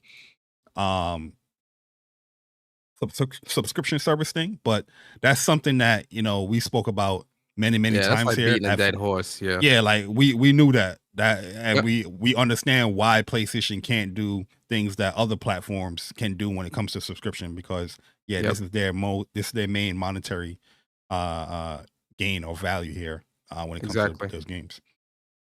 But so that's pretty much it for the show, man. If you guys enjoyed the show, hit the like button. If you really enjoyed, subscribe. If you really enjoyed, go and hit that join button and join the WUPS Nation, man, and spam up the emotes in the chat. But if you guys are new, definitely get familiar with the channel. You know, watch the older content. Let us know your thoughts and opinions. Huge shout out to my man Viper Reeves Corner for always doing the timestamps for the podcast. So if you guys missed it live, you can definitely check it out later where the timestamps will be there, and you can skip to wherever you want to skip to when it pertains to the show. But once again, huge shout out to my bro Persona. You know what I mean? Happy birthday to my bro, man. The man is getting older. The man is getting wiser. He's getting smarter. His skills is diminishing a little bit, but no. Never. You know what I mean? We got to bless my man Persona up with some trophies real quick, as his birthday is tomorrow. So these trophies is for Persona real quick, and we're going to bless him up with a platinum. But if you guys made it that far, here is your platinum trophy. And also, here is the PS4 version, because we ain't forgetting about PS4. Hey. You know what I mean? So, yeah, Persona. Yes, sir. Hit us with your outro. Let the people know what's going on with you. Yes, and send us off. Yes, sir. Yes, sir. First off, man, big shout out to everybody that, shout out to the WUPS community, the WUPS Nation members. Shout out to the new members that we got today as well. Shout out to everybody that might confetti now or no? Yeah, you can turn it off if you want. Shout out to everybody that came through for the first time and checked out our channel. We hope you enjoyed your stay. Shout out to our WUPS community, man. We really do appreciate you guys and appreciate the support you guys give us every week here on the What's Up PlayStation YouTube channel. So shout out to you guys. For me, man, I am Persona. You can follow me on Twitter at Persona Speaks. You can also subscribe to my YouTube channel, Gaming with Persona. I've been streaming a lot of like no return and stuff like that. I might actually stream tonight, stream a daily run on Grounded. I'll see how I feel. We'll see. But yeah, also I am starting my Final Fantasy VII Remake Road to Final Fantasy VII Rebirth series on my channel next Friday at 6 p.m. Eastern, where I'm going to stream the first stream Final Fantasy VII Remake leading for the month of February, leading up to Final Fantasy VII Rebirth. So that's going to be really fun. So hopefully you guys come through, rock out, and we're going to be playing on hard mode as well. And pause. By the way, guys, I've played Remake before. I've played it twice. I've platinumed the game. I know how to play on hard mode. Yo, why you gotta say that? Why you saying that, bro? Because certain people, like, oh, hard mode. Listen. Anyway, so yeah. With that being said, yo, Chuck said he gonna spoil the game for you. Yo, this dude, wild. But yeah, I'm also probably gonna do a When Persona Speaks this week as well, or next week, as well. Also, I am gonna be putting out some clips for Grand Blue Fantasy Relink that comes out on Monday. I'm going to be playing that game super hardcore next week, so expect probably a surprise pop-up stream for that as well. I don't know. I'll see. I'm probably going to want to play through the story first and finish that before I do some online stuff, but maybe me and Bari will do a quick online session before going back to the story. Who knows? But anyway, with that being said, man, that's it from me, man. Also, make sure you guys go follow the official What's Up PlayStation Twitter, which is WUPS at WUPS Podcast. And also check out our merch store, wupsmerch.com. And yeah, man, be on the lookout this year because we're going to have a lot of great guests and stuff coming through. And yeah, I appreciate y'all. I hope you guys have a great weekend. And I appreciate the birthday love as well, man. Shout out to everybody. Thank you. Yes, sir. Yes, sir. Also, shout out to Unicron with the £2 saying, happy birthday, Persona. You guys going to carry me in Helldivers. Yeah, we definitely we're playing with people in the community. If you guys want to come on through when it comes to Helldivers. Yeah, rock out with us, man. I guess it's 4 players, so whatever 2 want to come in and play can play. Just know that sometimes. Yeah, we're gonna definitely do a WUPS game night on that for sure. Yeah, we can go hardcore too, man. So let's be aware of that. Yo, fact. You know what I mean? But yeah. Also, big shout out to my bro Upchuck Gaming and Dreology 619. They do a fighting game podcast called Plus Unblocked Podcast every Sunday at 11:30 a.m. Eastern time. So definitely go and check that out if you guys are looking for something different, something new within the gaming community where you talk about fighting games primarily. And yeah, it's a big fighting game week with a lot of fighting games releasing, a lot of news. So you guys looking for that more in-depth conversation on fighting games, definitely check out the bros. Oh, Chuck said they're doing a Tekken 8 giveaway tomorrow. That's fire. Ooh, okay, so Tekken 8 giveaway tomorrow.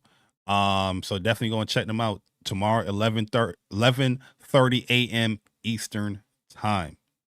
You know what I mean? So, but as for me, Jay Bari, you can follow me, Jay Bari _ on Twitter, Jay Bari on YouTube. I have a lot of content up on YouTube that you guys can check out if you're looking for some gameplay. I will have the waiting room for Final Fantasy VII Remake on Monday at 8 a.m. Eastern Time with episode, I think that's number 11. I'll have that one. That's one is going to be a much longer one because we're going to do 2 chapters for that as we're getting closer to the the release of the game. When it comes to Grand Blue's here, so we're good on that one. I'm still finishing out the story just for the trophies, but we're good on that waiting room because next week I won't be doing a J Bar show next week because I'm going to be on that Grand Blue Fantasy Relink. I'm going to be locked in, and I just want to be honest with you. I'd rather be playing the game than be doing a stream. Yo, so I'll be locked in on there next week, but we'll return the following weekend or the following week with a J Bar show. But yeah, hopefully you guys have been enjoying the content here on What's Up PlayStation Podcast. We have a lot of great things planned for 2024, and just stick with us, enjoy the ride, enjoy the journey, because it's going to be a good one. So if you don't mind, hit the subscribe button, hit the like button. It definitely helps us out as we try and grow out here within the gaming industry or these gaming streets. But this is episode 150. It is now in the books. Happy birthday once again to my bro Persona as you celebrate this weekend. And Persona, with that being said, send us off, man. Yes, sir. Grand boo. Always remember, guys, What's Up PlayStation Podcast is a podcast for the community, by the community. And we'll see you guys next Saturday, same time, same place, same crew, the WUPS crew. You guys have a great weekend. Peace. Enjoy your weekend, guys. We gone. Deuces.